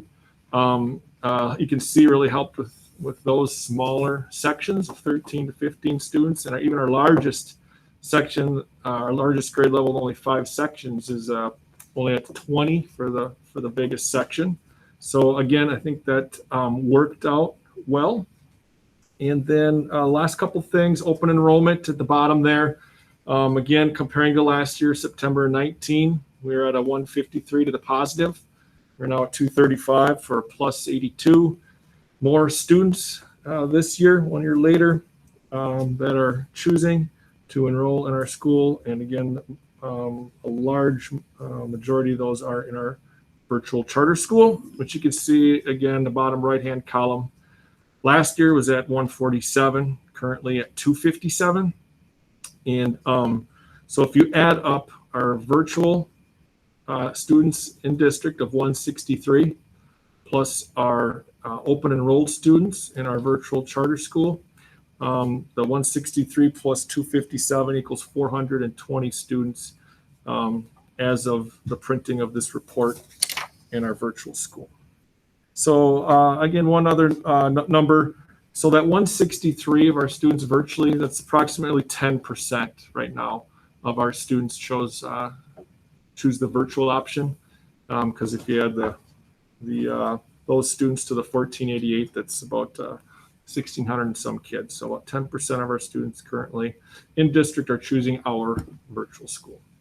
And is Third Friday count was last Friday. Still working, I'm sorry, the Friday before that. The gals are working diligently, and I think you're going to hopefully come up with that final report, Pam, by Thursday or Friday. Is that correct? Correct. Hopefully before that. Wednesday. Any questions? On Friday. Okay, so overall, we're up students. Stephanie able to keep up with the large demand? We got computers for everybody, all of that stuff. How are we handling? Steph is able and willing. She's on the call, but no, computers have been a problem. Chad just did find some that we can get within a week or two, which is really rare. So we're trying to, I'm pretty sure he put in the PO to jump on that. The hard part was anticipating the need that we have now and in the future and trying to come up with a number that made sense financially. Curriculum wise, yeah, those bugs were worked out with Ingenuity, so yeah, not saying that they haven't been very busy, but they've been working really hard and keeping up. And that first hiccup to start out the school year, I think we're past that and working well. But yeah, they have had to be patient. Some of the new families getting their laptops. In the meantime, we've started giving a bunch of Chromebooks to kids, especially at the lower levels. That meets their needs. And pretty good price on the laptops, if I remember right, too, around $500 for Dell. Any other questions with regards to the student enrollment update? Tim, are we still new students coming into virtual as it had, or is that pretty set now? It's still coming in. Yeah, still weekly. And that typically is the way it will be all year. It just seems to be bigger rush at the beginning of the year, and again, it's semester time in January. But they trickle in all year. Okay. Any other questions? Okay, hearing none, we'll move on to our next item, which is our student engagement presentation and discussion. Evening, everyone. Stephen Burke. On behalf of administrative team, we're here to pleased to be here to present about student engagement. The podium can go up a little bit if you'd like. To? Yeah, probably. Arrow means as you know, one of our primary focus is to have students have a great experience in our schools, and we try to measure that engagement in certain ways. So each one of us will represent how we measure that or try to measure that at a building level. So I'll start with the high school, obviously. One of the things that we do, a couple of years ago, we had used the Wellington student engagement survey for our staff, and we found it to be cumbersome and took up a lot of Chad's time to do on. So what we did is create an internal student engagement survey at the middle school and the high school. And so for us, that happens twice a year. And so this is what the student engagement survey looks like. Each individual teacher has their own form that all the same things, but we create that for them. And then they give the survey out to every one of their students. Myself, Mr. Johnson, and the teacher are the ones that have access to that data. We use that for conversations about how we can improve instruction and engage students classroom by classroom. So some of the standards questions that they would have, we want to know what their effort level is in the class. That gives us some information about them. Then a little bit of an explanation as to why they answered that way.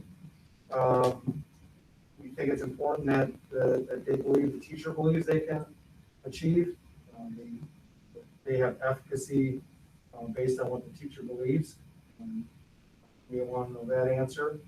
Obviously, we ask for explanation. So we really look at two things: content and engagement. We need to dig in on what the content, how it relates to the child and what they think of that. So we want to know what topics they enjoy within that course. We want to know how challenging that course is to them.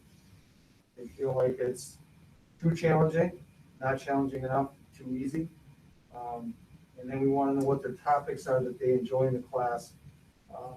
Because I know that, for example, my son might really enjoy calculus, but he may not find it to be all that much fun. He might be good at it rather, but not find it to be all that much fun. So that can be kind of a challenge to try to figure out in a survey.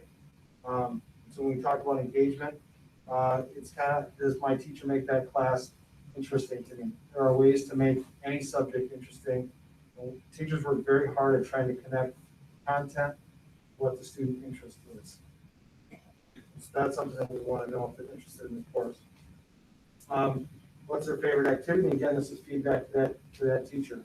What's that student specifically like about the class? And so hopefully we can get that a big picture across all of their students to figure out what's working and what needs to change. And so what the teachers do with this, they give that survey, and then they have conversations with their class. Just like they have since we started using the educator effectiveness model, they'll have conversations with their class about, somebody said you enjoy this, what do you like about it, how can I make this more enjoyable, how can we engage, and so on. So they use that to try to improve their instruction, improve their planning in the classroom. They give it out twice a year, and so for us at the high school at least. So they'll do it before October 15th, and they'll do it in February again. Likely, depending on the content, it may not be the same students, but we think that's still valuable information to get, have them get feedback, do some implementation, and then survey another group again. So some teachers then survey the same group, and some do not. That's our student engagement from the teacher side. They also enter that information into their educator effectiveness materials. So we look at that when we do any kind of coaching session, or at the end of the year when they do their summary evaluation, we look at that information as well. And then we will take that information from individual teachers, and as I mentioned, it was only myself, Mr. Johnson, and that teacher have access to it, and we'll compile that into one larger school data source for us. The other thing that's Excuse me, Kurt. Sure. Do the students get feedback on that then? Do they get feedback? Yeah, so the students get feedback on the results of the engagement survey. Yeah, they'll talk when they talk to the individual classes. It sounds like we really enjoyed this activity. Sounds like I could do more of these kind of things, that kind of thing. Not any kind of print out or this percentage or anything like that. They do drive that. They'll drive the conversation with the teachers. Any other questions on the student engagement survey? Okay. Student climate survey is we want to know how the students feel when they're at school. So we just ask some basic information about who they are. And then we rate it, it's on a 5 rating scale, 5-level scale. I like coming to SCC high school. And we put high school in there all the time, it gets redundant, but sometimes kids forget where they are. So we've actually had that feedback, you know, whatever. Oh, I didn't know you were talking about high school. It sounds crazy, but anyway, so high school's in there a lot. I feel safe at school, and that can be not just physical, but also social, emotional safety. Understanding what the expectations are, school rules, behaviors, and then is important to them. And then we found that, do they get recognized for good behavior? Is there some way that they know that they're doing well? That was a great feedback tool for us a couple of years ago, and we changed some of our practices.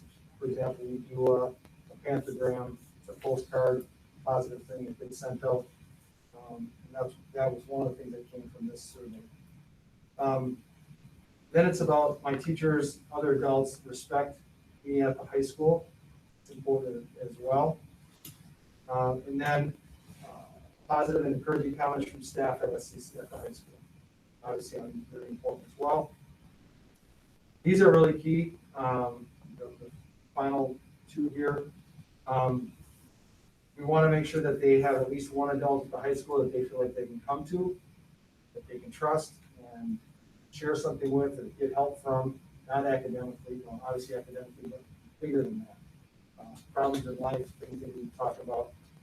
So we ask them to tell us about who that member is, but then also list others that they feel comfortable talking to. And then we dig a little deeper on just in general. Is there an adult outside of school that you feel like you can talk to and connect with? So we use that information with our high school leadership team. We look at that data very closely. We work with our counselors, now with our school site, to try to figure out how we're doing. So that's another measurement tool. We also do that twice a year. That gives us the climate. The climate, again, is how they feel. Culture is how we behave. So that helps the adults determine what we need to do better in terms of the student experience. Then the third, excuse me, Kurt, how long have you been doing that survey? This will be our 3rd year. And any change in how students, do you see improvement in climate? Yeah. It's neutral? We see improvement in recognition of good behavior. We see improvement in, it's early on, it's usually about the same with connection to adults. They kind of mirror each other. Freshmen don't have a ton right now, and then by the time we do it again, they will. So that's pretty similar. But for example, by the end of last year, well, right before closure, over 90% of the kids had someone they connected to at the high school. And then sometimes you have to filter out the ones that you can tell they're clowning around on the survey, so you factor them into. So yeah, I think we've seen improvement. We've seen improvement in our practices. I think that ties into the work we've done overall with trauma sensitive and social emotional learning and so on too. Moving forward then, co-curricular participation is another measure for are they involved, are they engaged in school. Our goal would be ultimately to have everyone engaged in something outside of just showing up at 8 o'clock and leaving at 3:20. So we look at how many have registered, how many have completed, whether it be for forensics or for football, registered, how many completed that season or that activity. Then we look at what percentage of the student body is involved in multiple things, what percentage overall is involved in at least one thing. And typically we're at around 75% are involved in at least one thing. So we'd like to see that drive up. And so we keep a close eye on that, and that's statistic as well. And then really the final one for us is attendance rate. And so I take the attendance and look at a number of things, how many excused absences, just overall, how many days have we had, what percentage of kids are in school every day, on any given day. We look at excused absences, unexcused absences are really the big two that we look at. So that gives us some information. Typically, we're in the 97 to 98% for the state rating on percentage attendance. You may not, Brian's not here, but a couple of years ago, we have a couple of sports that they cut people from the team. Does that happen? Do we keep any, how many kids are, trying but didn't make the team, or they talked out of going out before they even signed up? I would say we don't have a measure on that. When that, I think there's been a couple of teams that have cut, so we've seen a cap, but we don't know how many didn't go out. Might have, been some cutting. Cutting isn't a real big thing right now currently. There's a little bit of it, but not a ton. Other questions on the high school collection of student engagement? Let's go. Now, turn it over to Pete. Thank you, Kurt.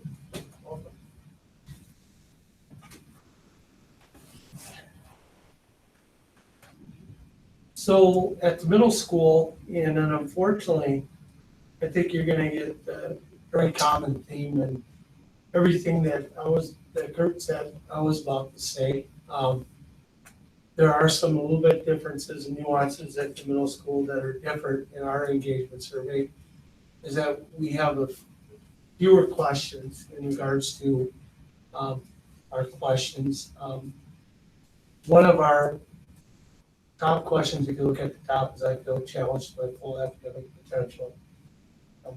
In the past couple of years, we've had tons of conversation in this room about extensions and what are we doing for our gifted and our kids that know it. So we feel that's a really important question we have in regards to that. Is the answer that yes or no? Yes, yep. And then the second one that I feel overwhelmed in class, if you remember, Kurt talked in reference to Wellington, and it was 4 quadrants. And we did want the kids that did feel challenged and felt overwhelmed at the same time.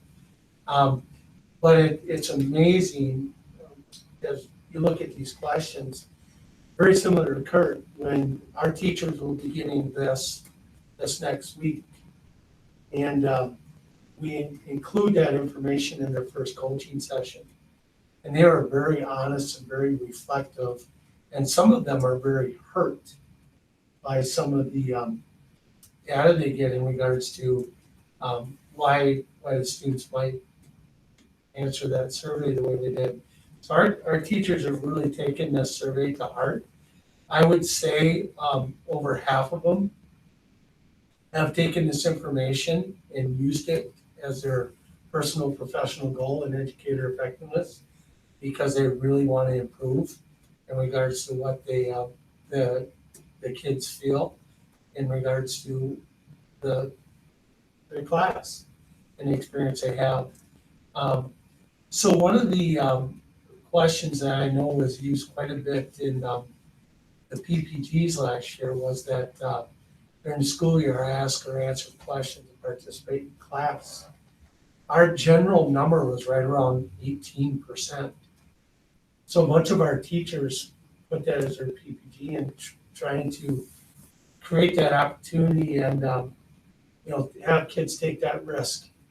So that was a major question. Now, when I talk about the differences, we do this fall, winter, and spring. And we did do this twice last year. And we made this part of we were making this part of during our third round of coaching when we were interrupted. And teachers were having conversations about improvements that they had seen and heard. So we do this 3 times. And again, a large portion of our teachers use this as their personal professional goal.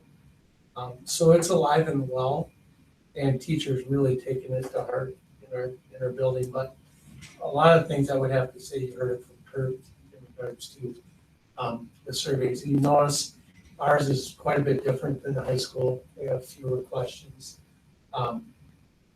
because we give it 3 times and feel that sometimes we survey the kids to death and trying to limit it to what we need. And you do that because of trimesters? You do it mid-trimester? We do, yep. Okay. And the high school does it because of 2 semesters. Mhm. Right. And it works for us in regards to coaching sessions, et cetera.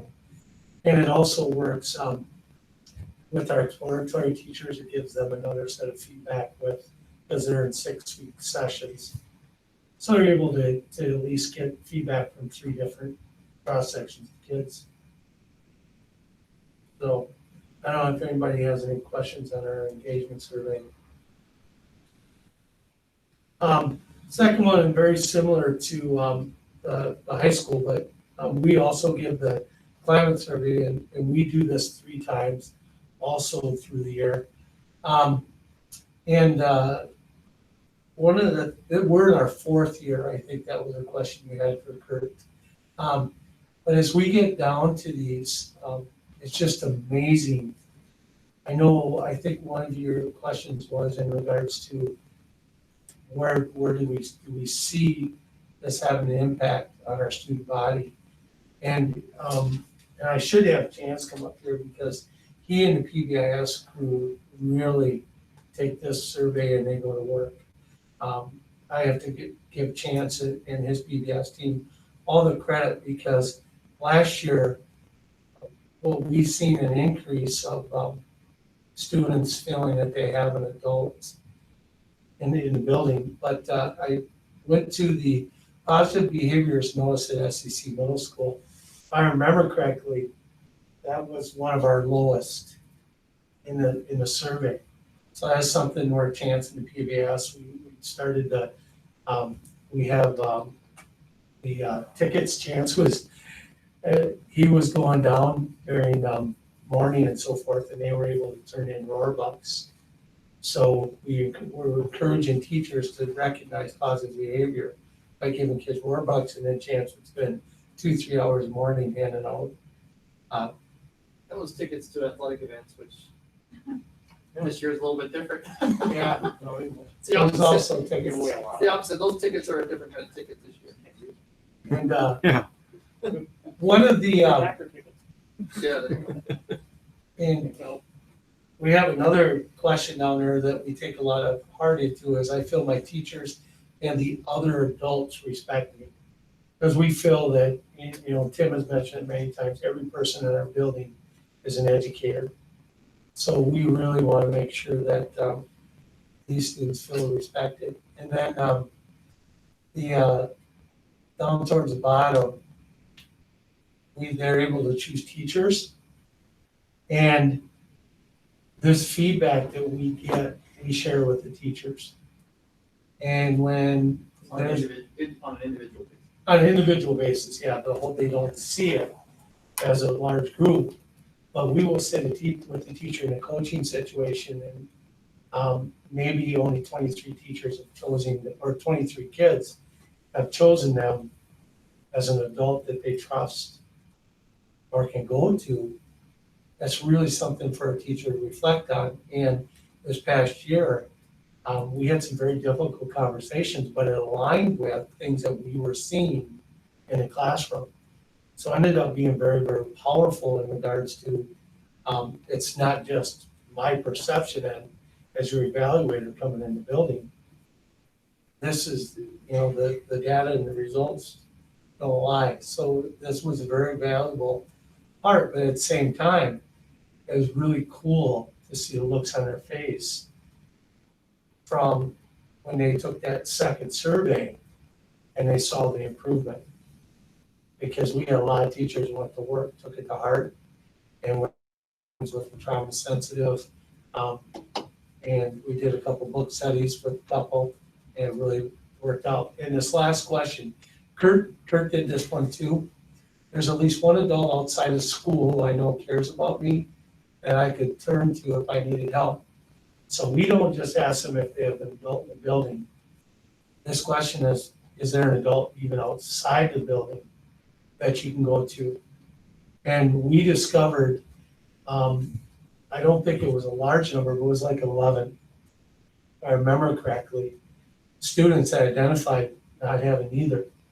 Well, Chance, myself, counselors, we really went to work on those kids. And there were 3 or 4 of them that there wouldn't have been anybody any adult in our building would have picked those kids up, because you would assume that they had tremendous home lives and they had tremendous support. And those kids might have slipped through the crack, but everybody went to work. And it's pretty great. I was having a conversation with the teacher today as they were looking at their PPD.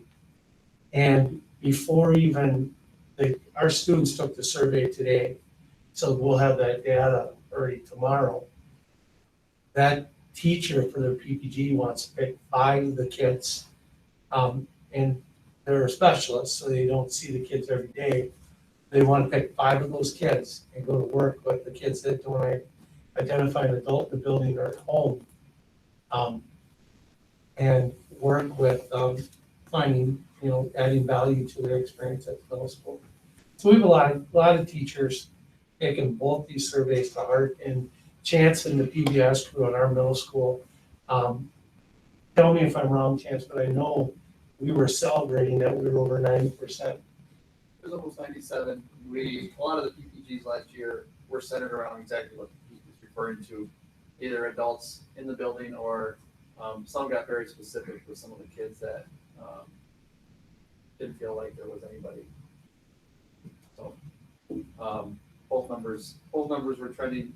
We were able to survey probably late January last year. We had fairly fresh data, but we're looking forward to our May survey last year. That obviously did not happen. Yeah, things were looking good. And then Chance and I also give the staff a survey, which we allow them to give us personal data in regards to things we do well, things we don't do well, things we can improve on. And that was a little tough to read, but it was also gave us some reflection, things to reflect on and go to work on. So everyone's trying to improve the culture and climate throughout the building in a lot of different ways. That's all we have for the middle school. Questions? Yeah, the staff is taking this as a positive reinforcement then to, it's not as a punishment, but we're trying to improve Absolutely their educator effectiveness, their communication skills, professional development. Go ahead. To me, I'm looking to build our staff up, not to punish them. And this does, in my mind, when they gave that second survey and they were able to see their improvement and their numbers trending up, and almost every teacher did, it was a very positive conversation with them. And they're able to see, maybe, one of the topics we talk about is saying yes instead of no. And for the same reason, so if a kid asks, can I go to the bathroom? Teachers in the middle of something, they're most likely to say no. And teachers, as a student may be frustrated and sits down, well, instead say yes, but can you please wait until I'm done with my lecture? And then student goes back and does the same thing, but it's just different language. So there's lots of different things we work on, and that perception of, I used the quote with the staff today is that Babe Ruth once said that, that home run I hit yesterday isn't going to win the game today.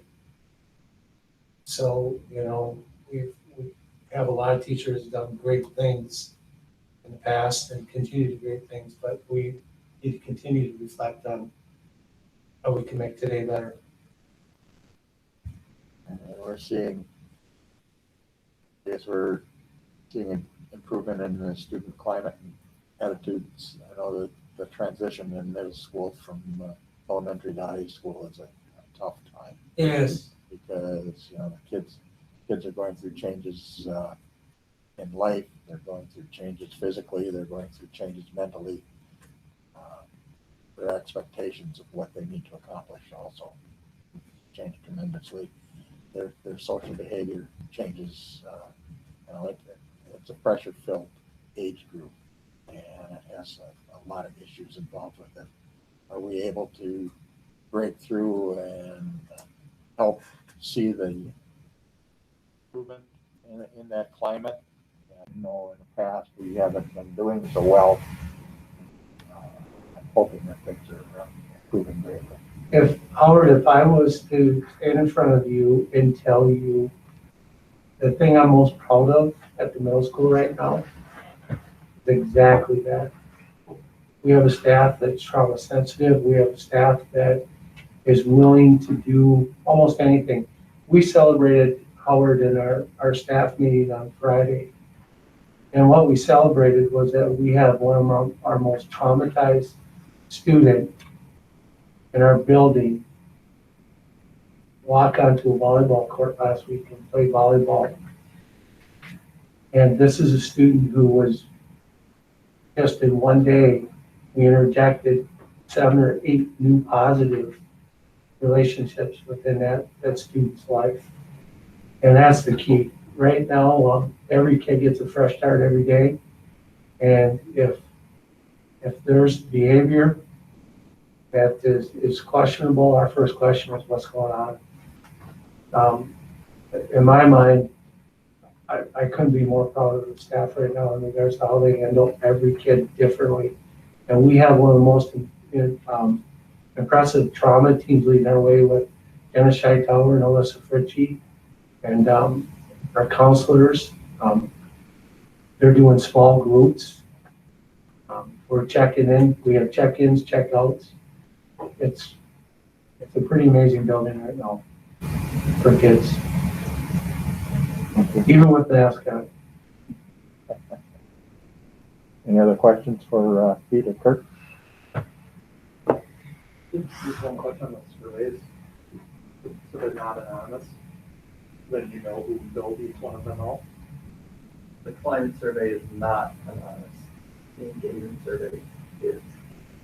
Okay, but I thought I was hearing that it was, and it sounded like it wasn't with the description. So in our coaching sessions, what they do is they bring that data with them, and we ask you, so you give your survey, any ahas, good or bad. And the teachers are pretty honest in regards to the good and the bad. And then what I did in December was I gave them an anonymous form, and they put in their numbers. It doesn't collect the email, it doesn't collect who it is. And they put their numbers, and I was able to get a chart of where we were as an average all the way across without knowing who scored what. So, yeah, we only know their numbers if they share it with us in regards to their collection. The kids do though, I think. What's that? You're asking from the kid point of view, right? Yeah, they understand. Right. That which way the data was running, because it was sounding like it was anonymous, then it sounded like it wasn't. I was just trying to. So the second one, the climate survey that Pete showed, 3 years ago, and 4 years ago, it was anonymous. And we found, we got the overall school data, but each time we did it, the question came up from staff was, well, I need to respond now. You got 7.9% of the kids responding no and no, and we don't know who they are. How do I know? How do we know? Okay. So we had some hurdles and some discussions about the goods and the bad of anonymous and non-anonymous, and ultimately that group said any detriment to the kids feeling less, not less honest, not willing to share as much, if it is not anonymous, we're outweighed by us wanting to make sure we respond. Sorry, I misunderstood. I thought you were talking to teachers. Sorry. Okay, any other questions? Okay. Thanks, Pete. Yeah.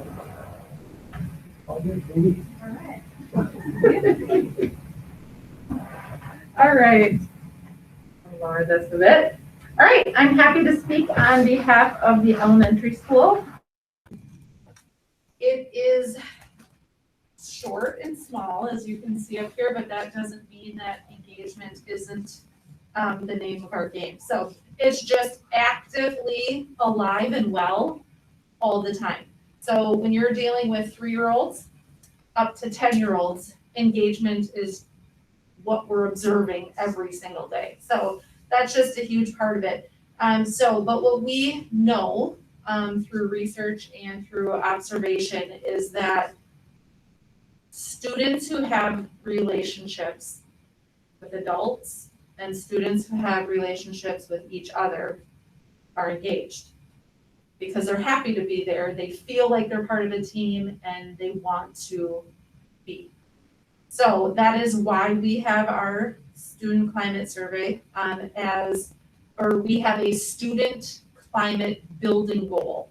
And that goal at the elementary school is that every single student, 100% of our students, can identify 3 children, so 3 peers, and name 3 adults that, thanks. I'm on Kurt's laptop apparently, but here nor there, those are the questions that they're asked. And so at our level, it's very difficult to gather that data in a survey form from our little ones. And so our 4K through 2nd grade is all done by one-on-one. So we go around and we sit with every single student and we ask them the questions. And so it's very time consuming. However, it's very worth it because we do it at the end of every trimester to see if we're improving. Our last survey showed that we had 98.4% of students being able to identify 3 peers and 3 adults that they could go to for help if they needed to. The survey that Kurt and Pete shared is also driven by 10 of our questions that we have at the elementary school. It's just a universal baseline survey that we do give to everyone. But again, it's really all about the relationships. And so that's what we take the information. I'll try to, oh, there it goes. Oh, thanks. Either way. So what we really do is we take this data from each of these surveys and we bring it to our PBIS committee, and Lindsay does a great job of facilitating, well, what are we going to do with this information? And so when we look at, we highlight this student, he or she was not able to identify 3 peers or 3 adults.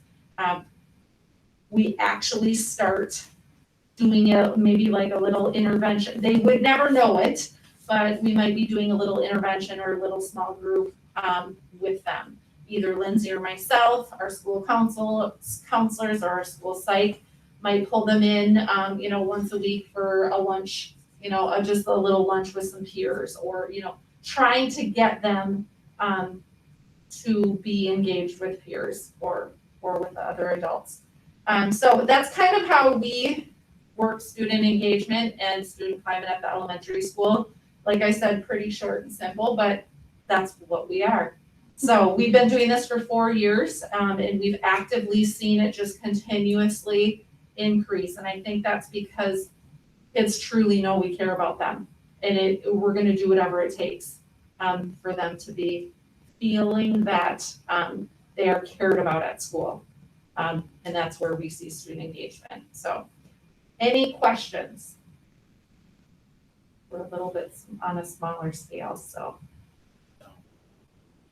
Not less important, but just a little bit smaller. No, and I when I see these student results, especially the climate, it's important that we keep the students engaged. I think it leads to a lot fewer behavioral problems, which used to burn up an inordinate amount of time, taking away time from education and forced discipline.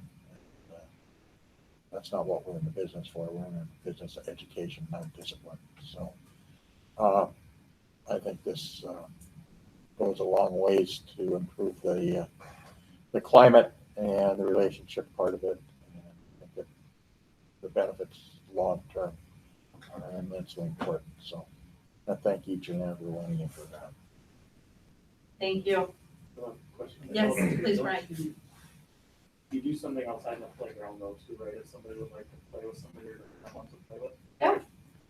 Yep. So what I heard at the end of whatever stop last year from our one person that would ask the questions from. They didn't really see anybody sitting there any longer where they did at the beginning of the year. So that might be like an indicator as well. I mean, it's a little bit softer. That's great. But Bryn would come home and say there wasn't anybody sitting there anymore. That's great. So that's another thing that is happening, I know, at the elementary schools. Yeah. I don't know, there was a bench or something. Buddy bench, yep. Okay, buddy So, bench. yeah, thanks for bringing that up, Brian. So, yeah, there are several things that we actively do or to engage students students at the elementary school. That's just a great example of, we have 4 buddy benches out on the playground, and students are trained, so to speak, right? And taught through our character education about including others, right? And so using empathy, but also inclusive practices and engaging others. So if you have no one to play with out on the buddy bench or out on the playground, and so they know exactly what to do. They go sit at one of the buddy benches, and it's like bees, they just swarm. You're never there for 2 seconds, really. Someone will run up to them, ask them to play, and off they go. And it's a very good way to get to know new friends, but also to know that, maybe I'm not alone in feeling that sometimes I don't have someone to play with, or, so yeah, that's a great example, our buddy benches. But yes, when we first installed those, I'm gonna say 4 years ago, they were actively used. And probably a little bit of novelty, don't get me wrong, but there is rarely anyone out there on a buddy bench. And they're basically there maybe because they need a rest from the tag game they were playing rather than being there for needing a friend. So yeah, but great example. Thank you. Any other questions? Well, so one of my annual goals that we developed the last month was to develop and implement student engagement metrics, or engagement metrics for all students. So I went back to Edmonton, we discussed, what we currently do in each school, and I thought we'd just start with that. Share what you do at each school, and I kind of thought the climate and engagement were closely related. Share them both, and then get your feedback on it. That's what we want to continue, to stop, or to modify. So, kind of the point was twofold. Share what we do, but then is that what we want to continue to do moving forward? Okay. Thank you. Okay. Then we'll move on to the next item, which is key with our school board, starting with staff, student and community recognition. Brian? First is Russ Davis also. Thank you. Thank you for assisting us with storing the perishable foods for the backpack program until we dispense it for community families. Your help and support allows our district to continue this valuable program. Andrea Felberg, Amy Bohada, and Greg Green, thank you for your important work with the backpack program.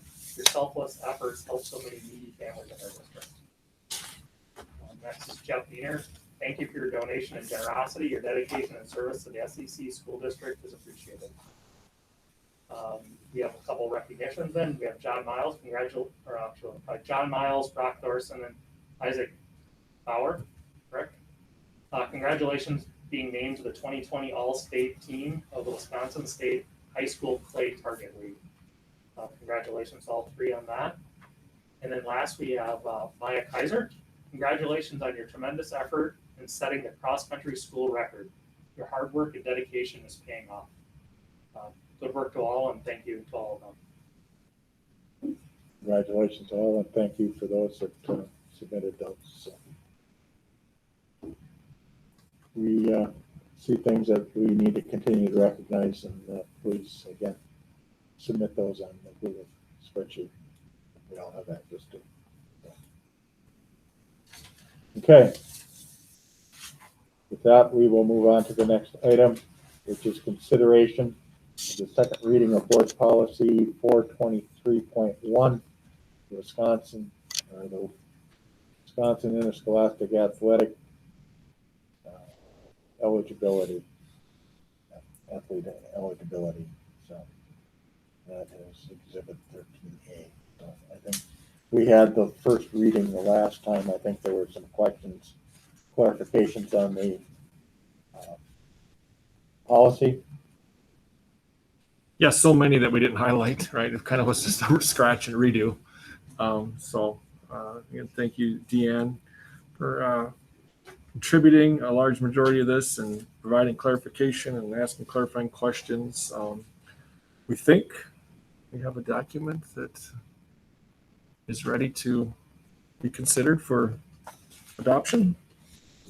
And the big thing was just what were the criteria and what were the definitions of a resident and non-resident students. And I think that is clarified in this policy. So. Any comments, Deanne?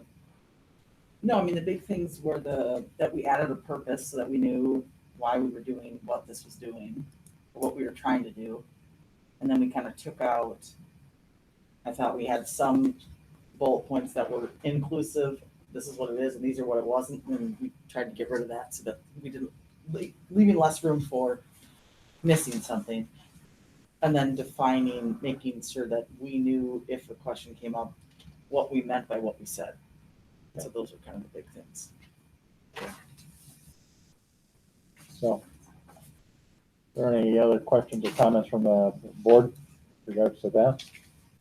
Just a note, it does reference our full-time student policy, which currently is 400.100 or something. So we're the new one. We're trying to remain consistent. The new coding is 412.10.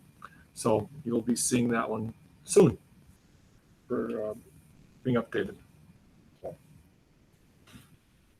So with those noted changes in the policy, as directed by the board, I would entertain a motion to adopt this policy 423.1. So moved. Motion Deanne, is there a second? Second. Second Brian, for the policy as presented. Any further discussion? Does 412.10 exist yet? Not as of today. Can we prove this if that doesn't exist yet? And it's more of just kind of a clerical. It exists. It's just not that number. So We'll have to stick in the current number 2 will be known as. Yeah, whatever it is to be superseded by 412.10. until this one is passed. Yeah. Okay. Just interject that as a temporary placeholder. Yeah. You're right, modifying that way. Don't hold your motion. I think it makes sense. Okay with you, Brian? Unless David won the second. No, this is all Yes. yours. Okay, I want to hear the shirt. okay. With that, any further discussion? Okay, hearing none, all those in favor of the motion on the floor signify by saying aye. Aye. Opposed? Motion carries, policy is adopted with the changes noted. Okay, the second reading, or the second item is the first reading of board policy 113, has to do with Title IX. Everybody had a chance to read that one? And where'd all this stuff come from? So it's a new, well, it's not a new, it is a new requirement. Title IX is not new, but as of August, the state and DPI require that we have a policy on the books, and we have procedures contained in this policy, like having the coordinator, the director, coordinator, named, etc. Things like that are new. So in true educational form, we borrowed from a neighboring district, asked for their permission. They got it done last month. So, and then obviously went through it word by word and make sure it was ready for a first reading.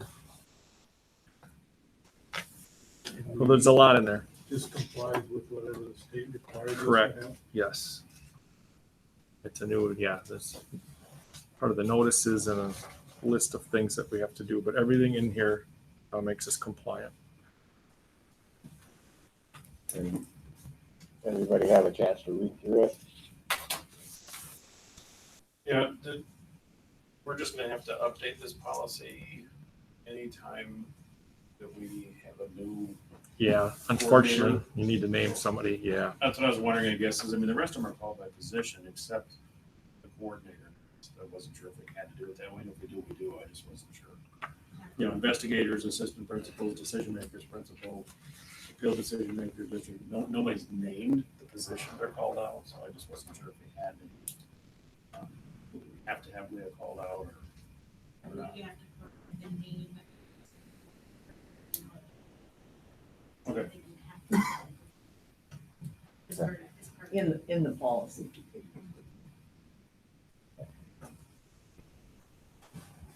Okay, I like my definitions at the beginning, but that's just form over substance. You know, because there's capitalized terms used in the beginning and they're not defined till later, but it's just.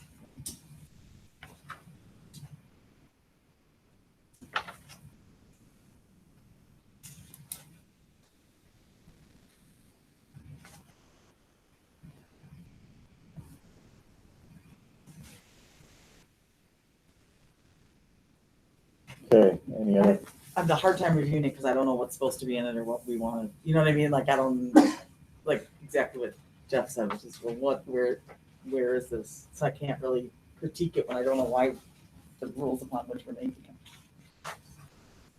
this, I didn't know a lot about it, but I've heard rumblings through the summer of all these changes in Title IX policies. I didn't know whether these are dictated by the state or by the federal government.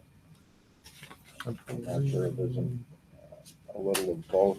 Well, yeah, Title IX's a federal, but all our correspondence come from DPI, WASB, but so it's kind of both, to answer your question. It's a federal, I think started back in the 70s. Yeah. It's an old policy. I don't know if any of the recent laws have updated any of the information. I know they put a pretty strong emphasis on this summer, getting these policies in place and formalized. So. Is it blessed by WASB? Did Barry look at this? We didn't, no. Certainly can. I guess it's technical enough, legal precision stuff that if we screw something up, then it won't be an excuse to have Barry just look at it. My guess is they have a template or a policy. All right. I'll do that. We'll bring this back next week, or do you want it longer? Whatever Barry can do. I mean, Okay. I don't Well, think he we're gonna certainly- fly spec it against whatever the requirements are, but he can do that. All right. Okay. Then do we want to consider this first reading, or do we want to hold off and get a review first? Can be first reading. Okay. That's satisfactory with everybody on the board? Okay. Then it will stand as the first reading of that policy. 113, Title IX. Okay, the next item is a consideration of approval of the Ncled lighting project, and I think we have decided to table that at this point with the information that we need by next week. So, Do you need any more information from us? Things you want us to look into between now and then? I think we just need to nail down the financing, and I don't know if we need to pursue any other options of financing on it. Knowing that this is the outfit that does the financing, I don't know if there are other options that will give us a better deal at this time. Like the common school fund? Or? Seems to be a pretty technical thing. I guess that the people that finance this are pretty specialized. So. And this is considered a lease, so we don't have to get referendum approval. Correct. Okay. And is this on the list to improve lighting? It's on our list. On our Fund 46 plan. Greg, are you still on? I just didn't remember. Yeah, it's Yeah, I'm here. 7 pages. I don't remember offhand. Do you remember if this is on our Fund 46 20-year plan? If not, it should be, right? Yeah, it should be. We're woefully behind other districts getting updated with LED lighting. So if it isn't on that Fund 46, it sure should be. I have no issue doing it. The only thing I'm gonna say about it is one of the things that we talked about was the time crunch of getting this project done and getting the rebates before the end of the year, because the rebates seem to go down every year. So they're concerned a little bit about that of getting the work done and proving the work is done so they can get the rebates. Greg, did they give you any time frame of how long it would take to relamp everything once they got started? I think it was like 5 or 6 weeks, somewhere in that. And it's gonna take some challenging times. They would start after school in the classrooms.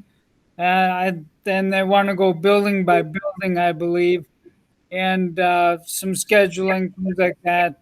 It'll be quite a project, but boy, it would sure be nice to get this done.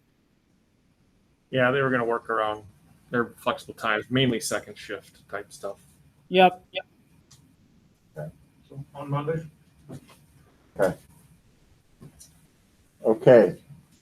Then with that, we have one more item here on our core agenda, which is to review the proposed 2020-2021 budget and levies to be presented at the annual meeting next week. So everybody has a copy of the annual report before them. You all should have a copy of the annual meeting booklet, and this is the actual booklet that we will use next Monday for the annual meeting. So we'll kind of go through it. So the annual meeting will be next Monday at the elementary school library, and we'll start the budget hearing at 7:00. If you flip to the next page, that's the table of contents. And then on page 2, we have the agenda. So again, you can see that the budget hearing starts at 7. We'll go through all the same financial stuff that we'll go through tonight. And then after that, we'll start the annual meeting. Page 3 are all the resolutions that we will approve at the annual meeting regarding the budget, temporary borrowing, accident insurance for students, leasing of school property, and then compensation or expense reimbursement for the board. Page 4 and 5 are the unapproved minutes from last July's annual meeting on July 22nd of 2019. And then on page 6 are the unapproved minutes from the June 15th special meeting of the electorate. And all of those will be approved at the upcoming meeting next Monday. Page 7 is our June 30th treasurer's report. And page 8 is the letter from the auditors that says they have come and audited our books, and they did not find anything that would be concerning, I guess.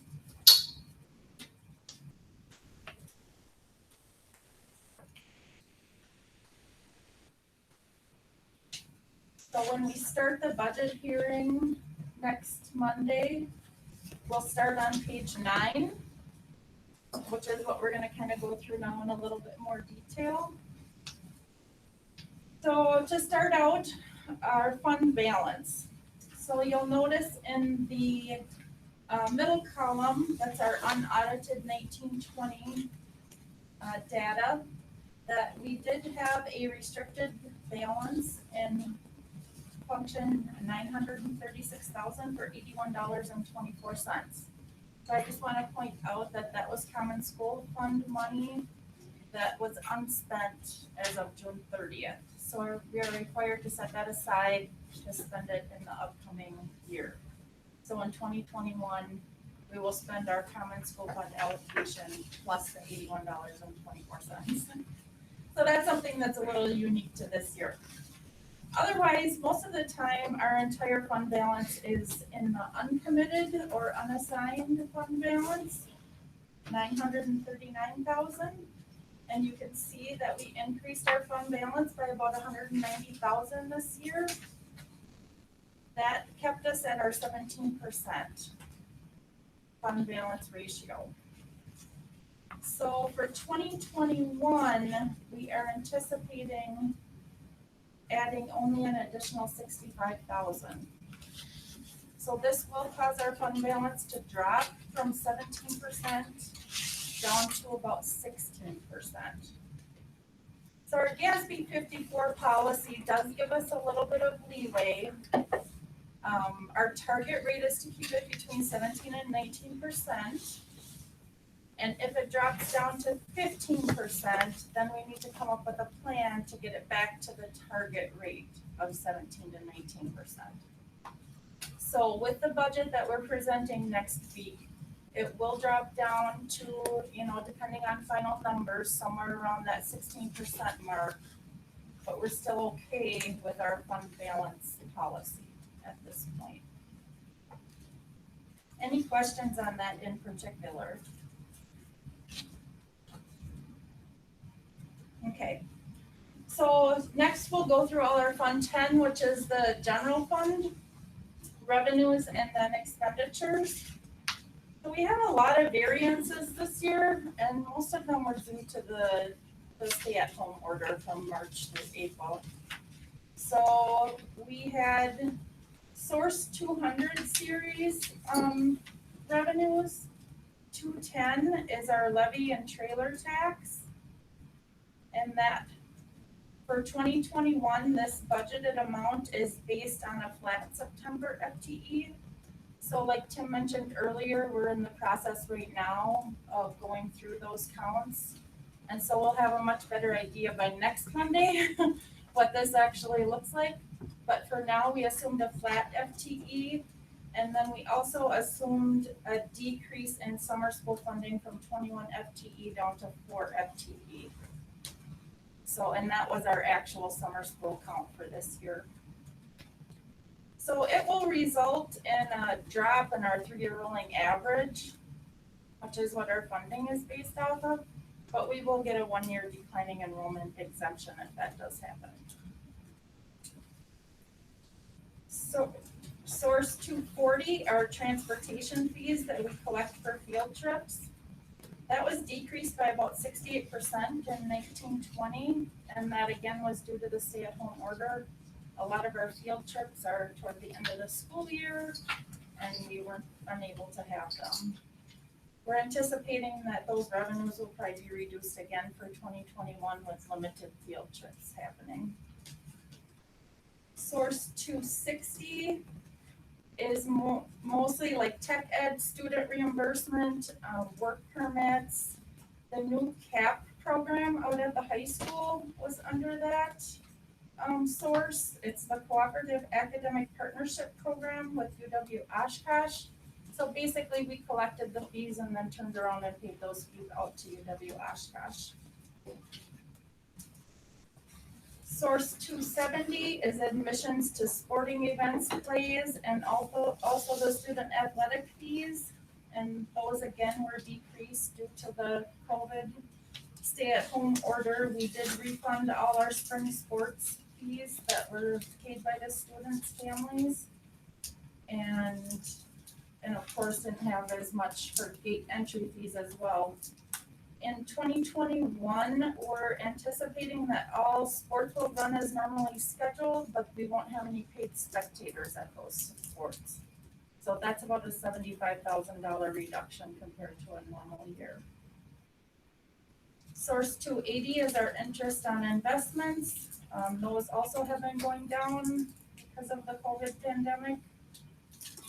And then source 290 is some miscellaneous stuff like parking permits at the high school, other student fees, building usage, those types of things. Then we get into our source 300 revenues, and that's money we receive from other Wisconsin school districts. So we had some transitive aids in source 310, and that was for youth apprenticeship and mentoring grants. And we're expecting them both to continue for 2021.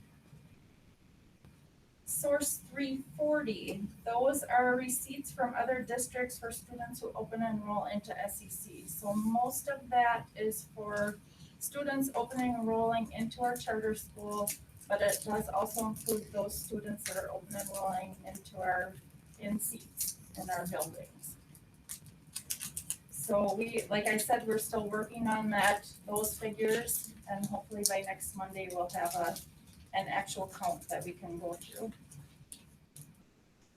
Source 390 is miscellaneous receipts from other districts that aren't required to be coded anywhere else. It's been a small amount, mostly when we have professional development opportunities where we invite other school districts to attend. Our Source 500 series is money received from CSAs mostly. It did include an immigrant grant in Source 510 in 2019-20. That was a one-year grant, so we will not receive that again.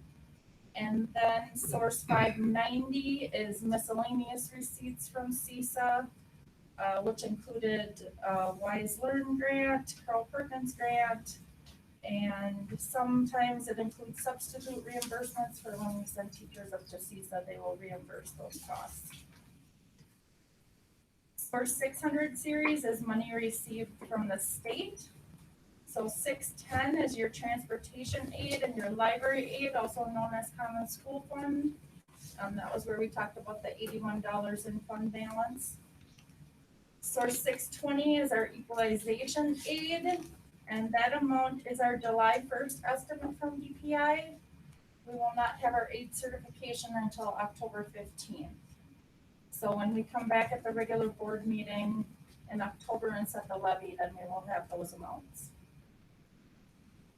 Source 630 is a special project grant.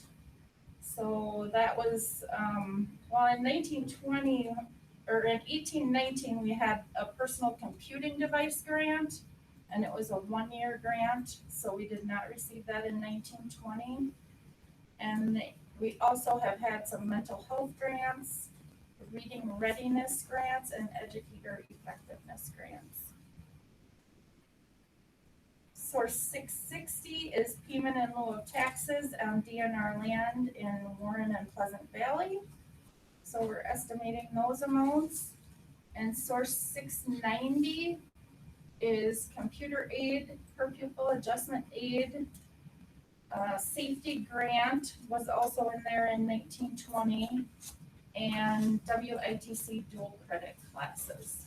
So again, some of those are where we receive the revenue and then we turn around and pay it out to the other schools.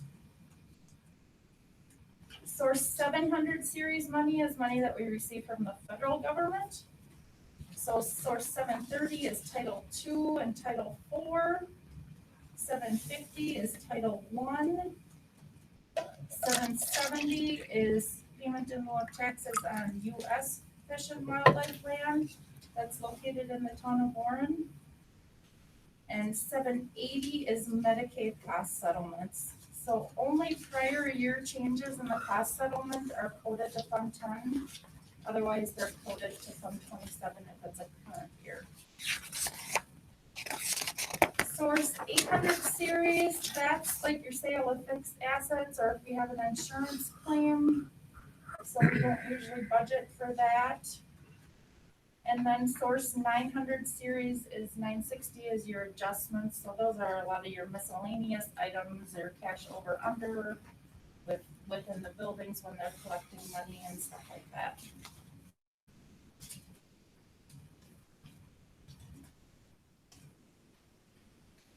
$970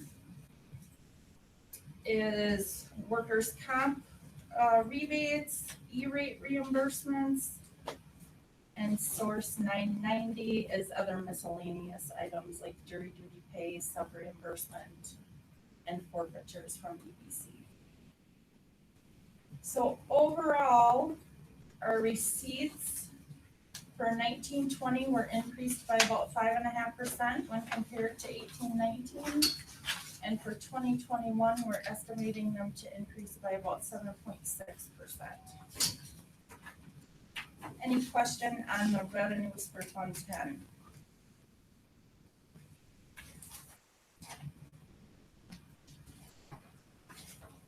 Okay, we'll move on to Fund 10 expenditures. So there's some things going on that have affected quite a few of the different categories, such as staffing changes and additions and stuff. So I'm going to kind of go through those things that affect a lot of the different budgets, and then we'll talk just about some of the bigger things that have happened within those functions. So in 2019-20, we had added a 0.5 gifted talented, 0.5 ESL, 0.5 virtual education enrollment coordinator, 0.5 virtual education science math teacher, 0.5 virtual charter school elementary teacher, 1 FTE grounds crew supervisor, 2 7.5-hour special education paraprofessionals, 1 6-hour special ed paraprofessional, and 1 7.5-hour 4K paraprofessional. So that explains some of the changes between 1819 and 1920 where you're seeing those increases. Because some of them have increased more than others. In 2021, to go from our 1920 budget to our 2021 budget, we're adding a 0.5 high school psychologist, a 1 FTE virtual charter school student advisor, a 0.5 virtual charter school elementary teacher, a 0.5 virtual charter school special ed teacher, a 0.5 virtual charter school high school English teacher, an increase in 0.1 for speech and language, a 0.22 increase in middle school teaching, 7.5 hour, 2 positions that are 7.5 hour for middle school special education paraprofessional, 1.5, an additional 1.5 hour for another middle school paraprofessional, 0.5 FTE for IT support, 0.5 FTE for virtual charter school open enrollment support. So we've had quite a few additions this year.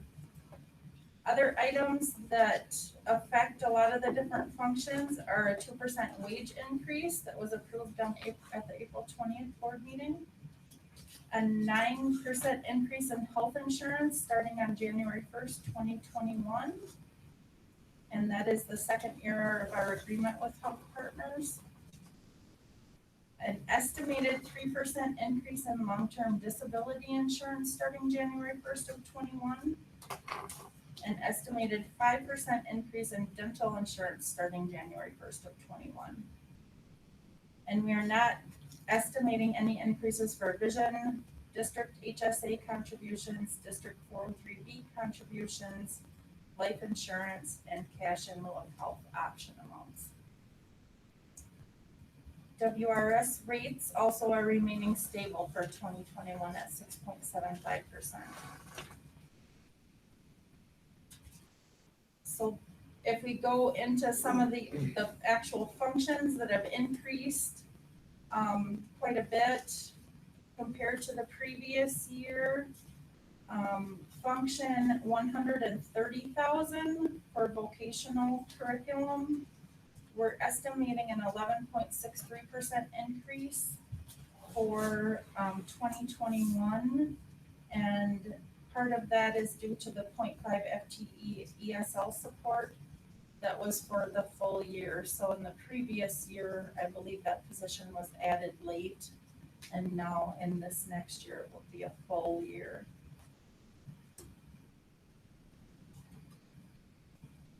Function 160,000 is anticipated to increase 15.5% in 2021. And that's anticipating that sports will run on a normal schedule. It's also the additional cost for implementing girls and boys soccer this year. And as the past few years, we've included a $10,000 budget allowance for state travel. Function 170,000 is our gifted and talented. That increased 17% in 1920 by adding that halftime gifted and teacher during the year of 1920. And now in 2021, that will be a full year. So that again is going up a little bit more, almost 26%.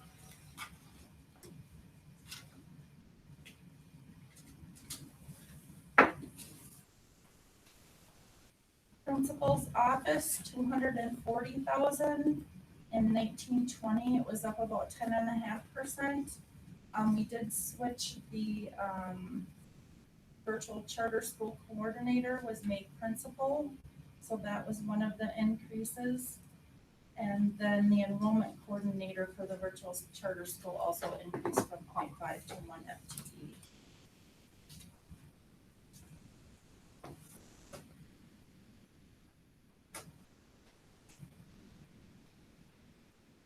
Function 270,000. In 1920, we continued to see an increase in our workers' compensation rates.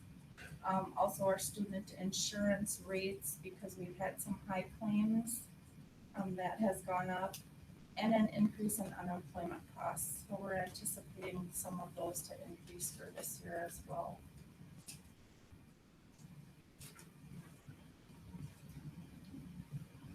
Function 410,000 is the transfer from Fund 10 to Fund 27 to cover the special education costs that are over and above revenues that are received for special education, for categorical aid and grant money that we receive from the federal government. We are expecting that to increase about 6%, and part of that is because of some special ed additional staff that we've hired.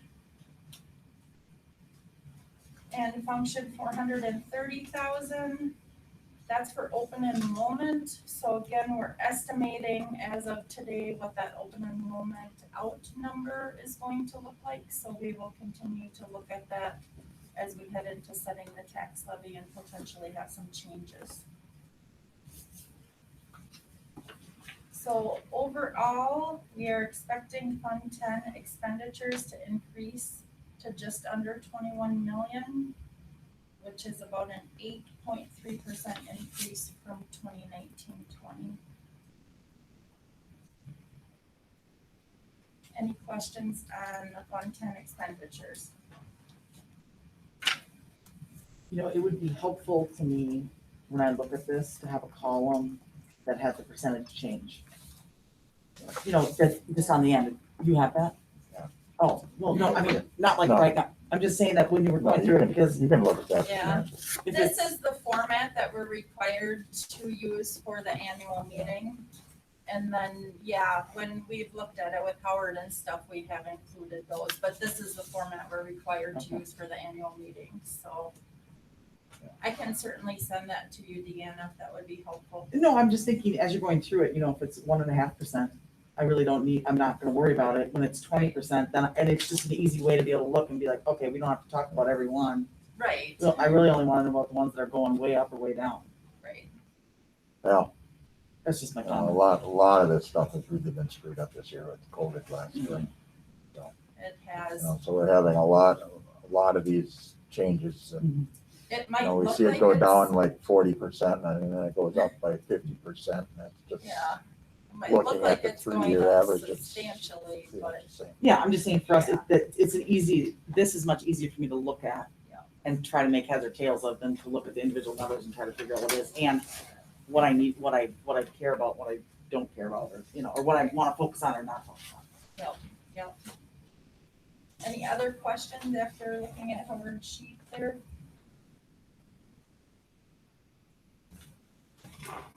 What I think would be helpful in terms of what you highlight is things that have a percentage change beyond X and a dollar amount beyond X. So if it's even though it's a slight percentage, but it's $200,000, Right. then let's talk about that. Or, you know, if it has more than a 5% variance, those are really probably the only things that need to be highlighted, even if we don't have that percentage. Those, rather than going line by line, let's talk to us about, and I think to the annual meeting, about the things that are significant, that are big changes.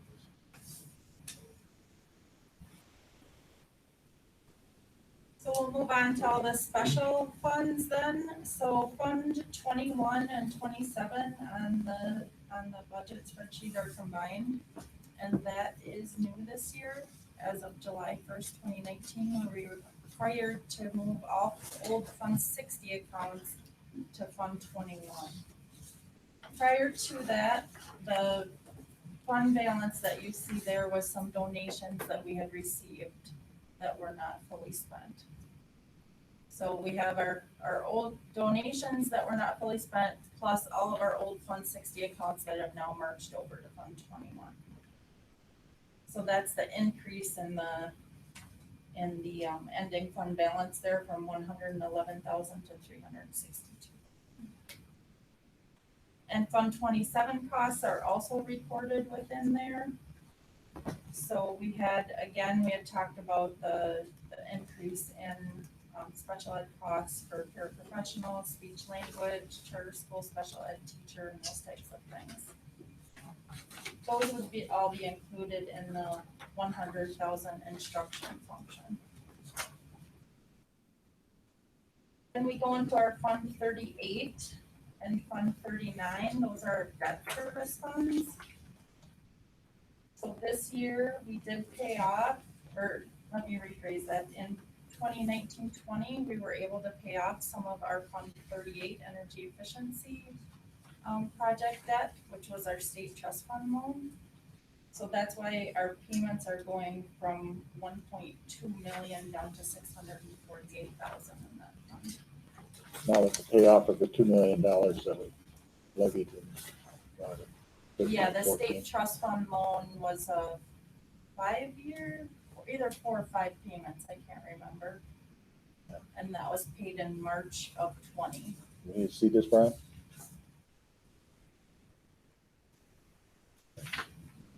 If you flip to page 11, then you'll see our Fund 39 debt service fund and those payments for that.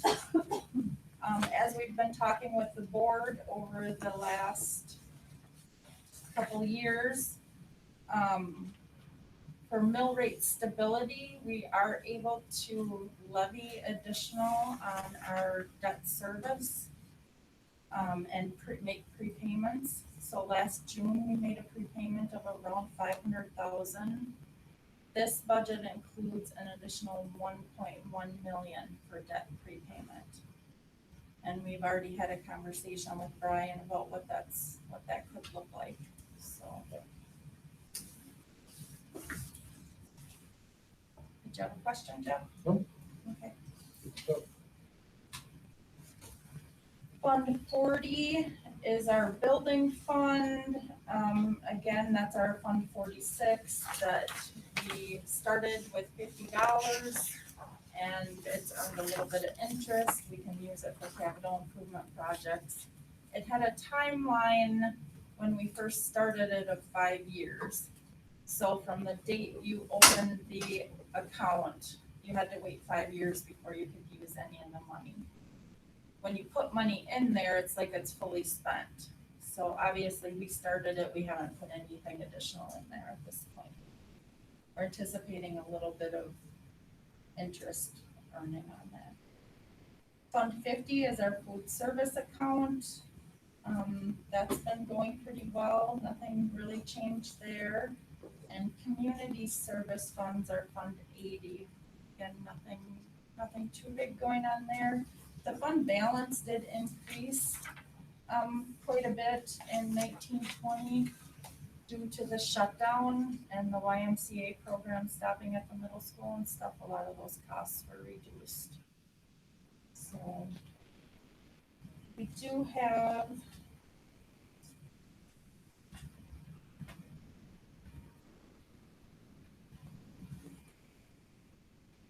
on page 14, 15, and 16 is a summary of all of the activities that we offer through Fund 80.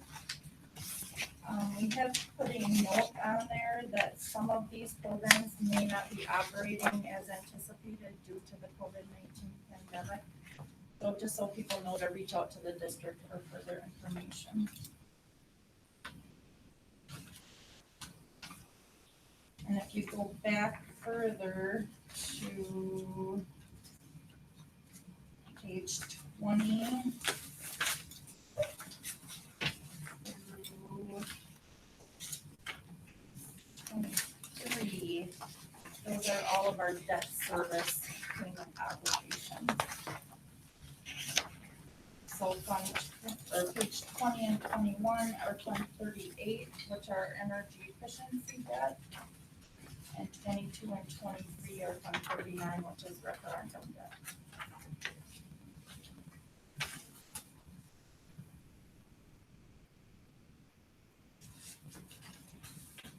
If we go back to page 11, we can see that the proposed property tax levy is right at the bottom of page 11.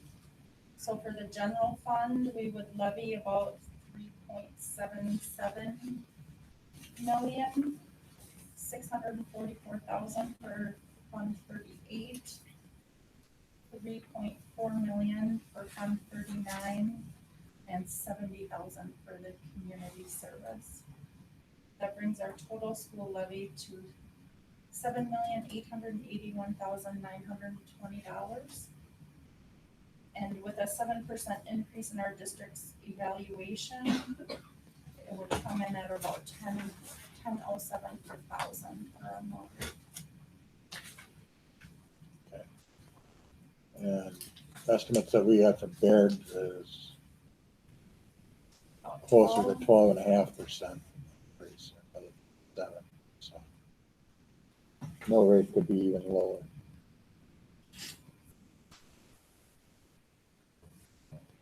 But those numbers will be what, out the end of this week? Yeah, should be right around the 1st. So we should have those for by next Monday too. Okay.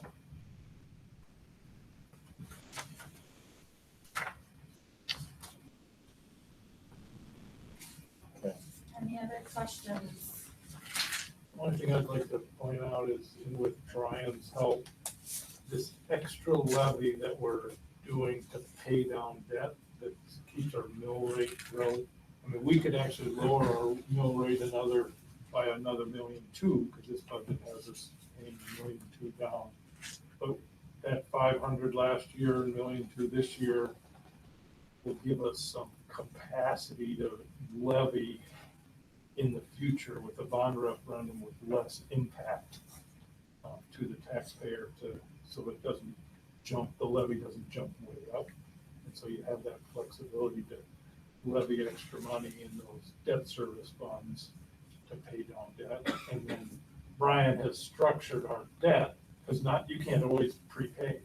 So he's structured our debt to give us that flexibility to pay down debt. So it's really a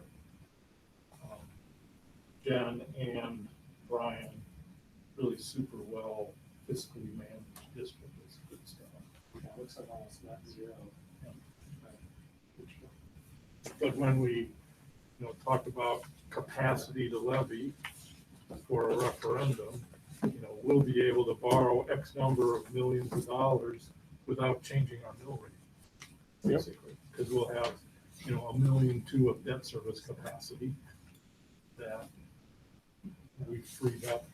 So this is, we'll be in a pretty good shape as we go into talking about the operational and building referendum.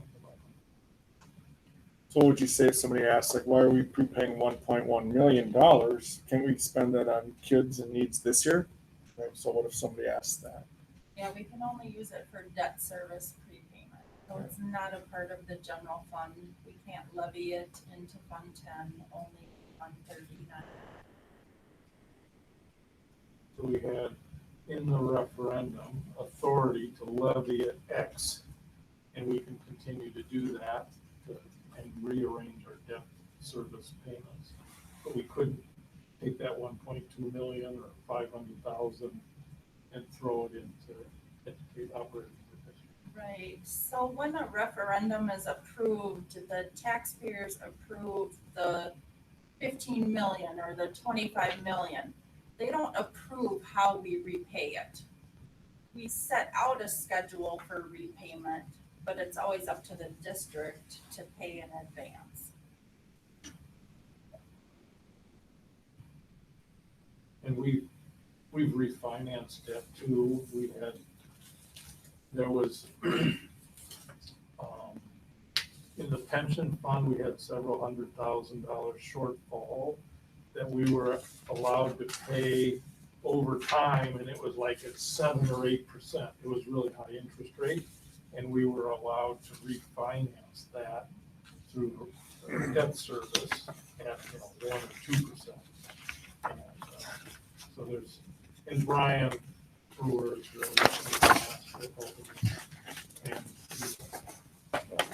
And yeah, we had a phone call with Brian last week, and you look at some of these, like on page 22, they're not callable until March 1st, 23, but still can refinance now while rates are low.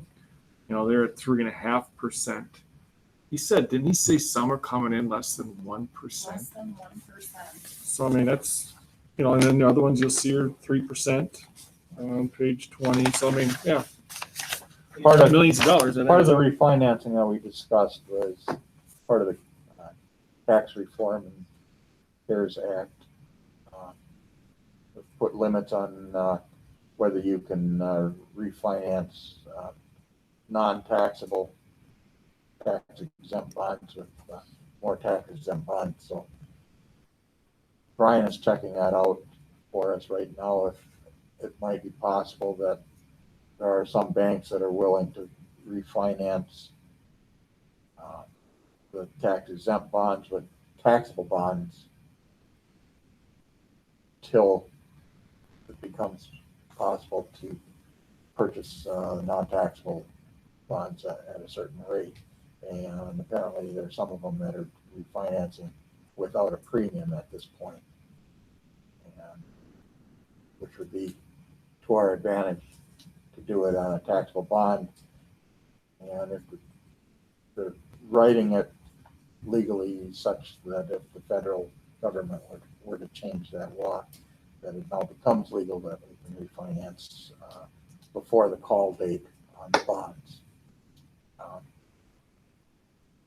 for non-taxable, then we would be able to take advantage of that at that interest rate, lock in the interest rate early. So there's some finagling there.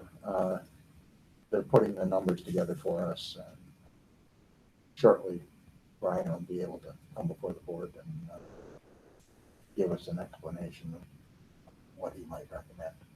So we might be able to refinance some bonds even at this point, even if the bonds are non-callable at this point.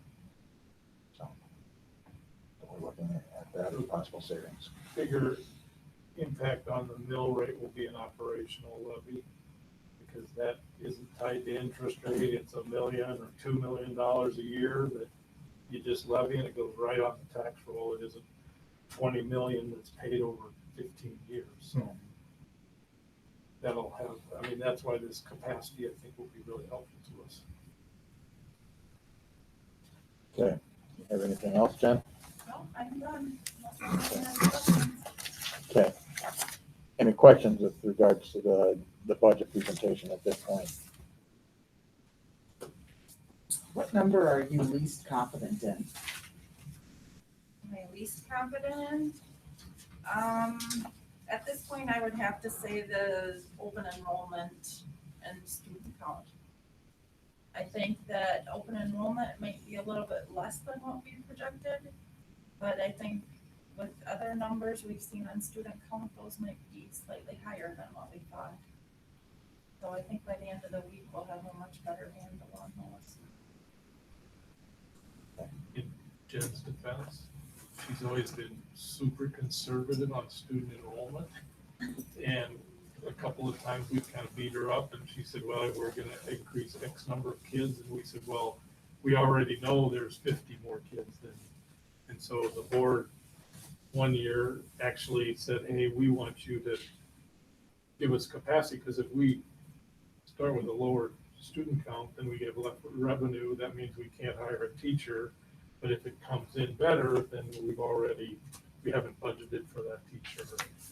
So that's been rough. And then really is two big variables are student count and levy, the district's value.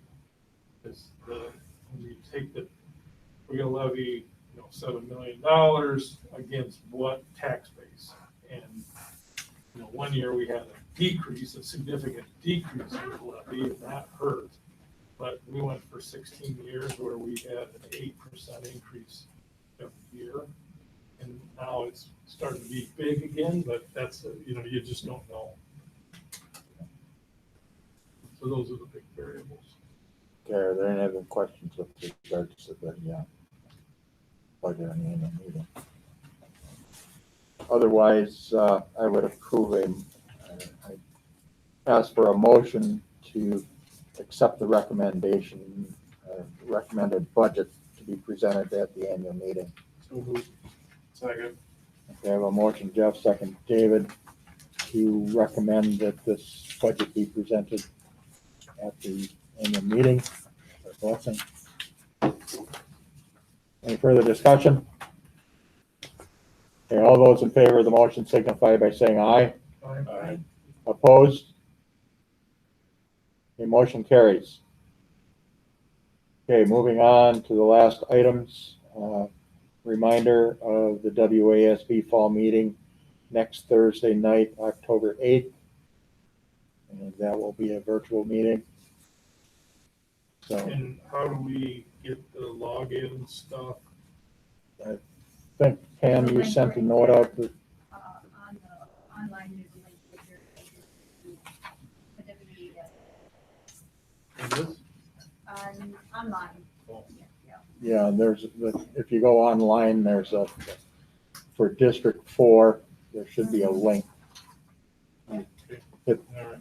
hit the plus mark and there should be a link that you can link into that. Okay, the other notice we got today is the annual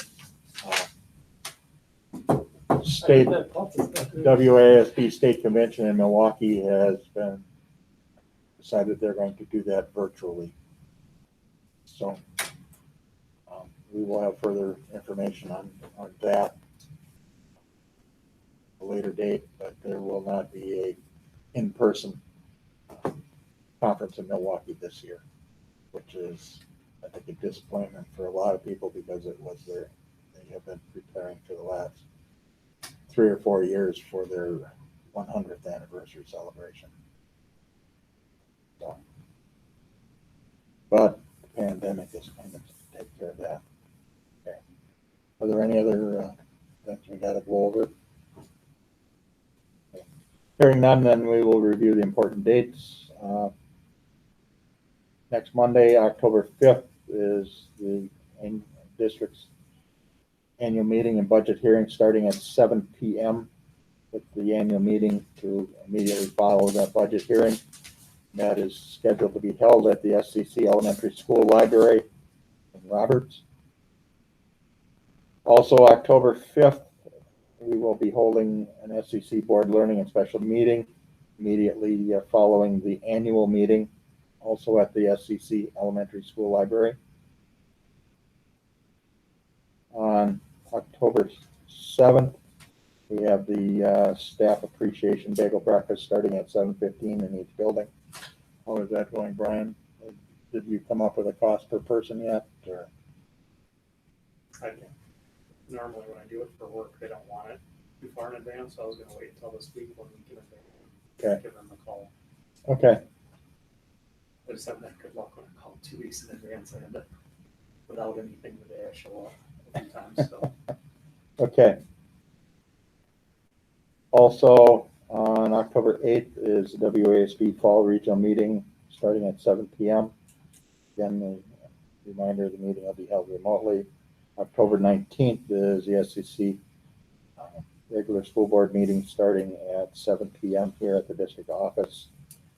And again, the state education convention, WASB in Milwaukee, will be held January 20th through 22nd, and that will be a virtual meeting. So, is there anything else that I missed? Otherwise, David, I'll entertain a motion to adjourn. Oh, no. That, you gotta use Bruce's voice. Do I have a second? Okay. Okay, all those in favor of the motion? Aye. Opposed? Okay, thank you.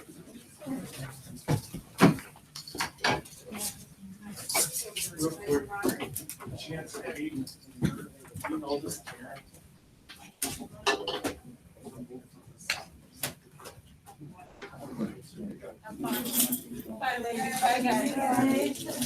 Have a good evening. Sure. Okay. Is there, I guess for you two, Monday morning's meeting, is there any other information that you're going to need other than maybe making some, hiding the hair out of the budget? Go over how they calculate the school aid formula, and I thought we would maybe touch base a little bit on the keywords for school board quickly. Any other questions you might have? What day are we doing it? Thursday. Oh, you said Monday. Yeah. So I was like, wait, I thought it was, No, Just double checking my email. okay, I was like, I know, I was like, wait, okay. no, sorry about that. I don't mean to send anybody into panic. No, that's okay. The mask, CO2 in the mask is screwing up my brain. So, Be honest, No. Howard, you're retired, all the days are the same. Still there. now you sound like my wife, David.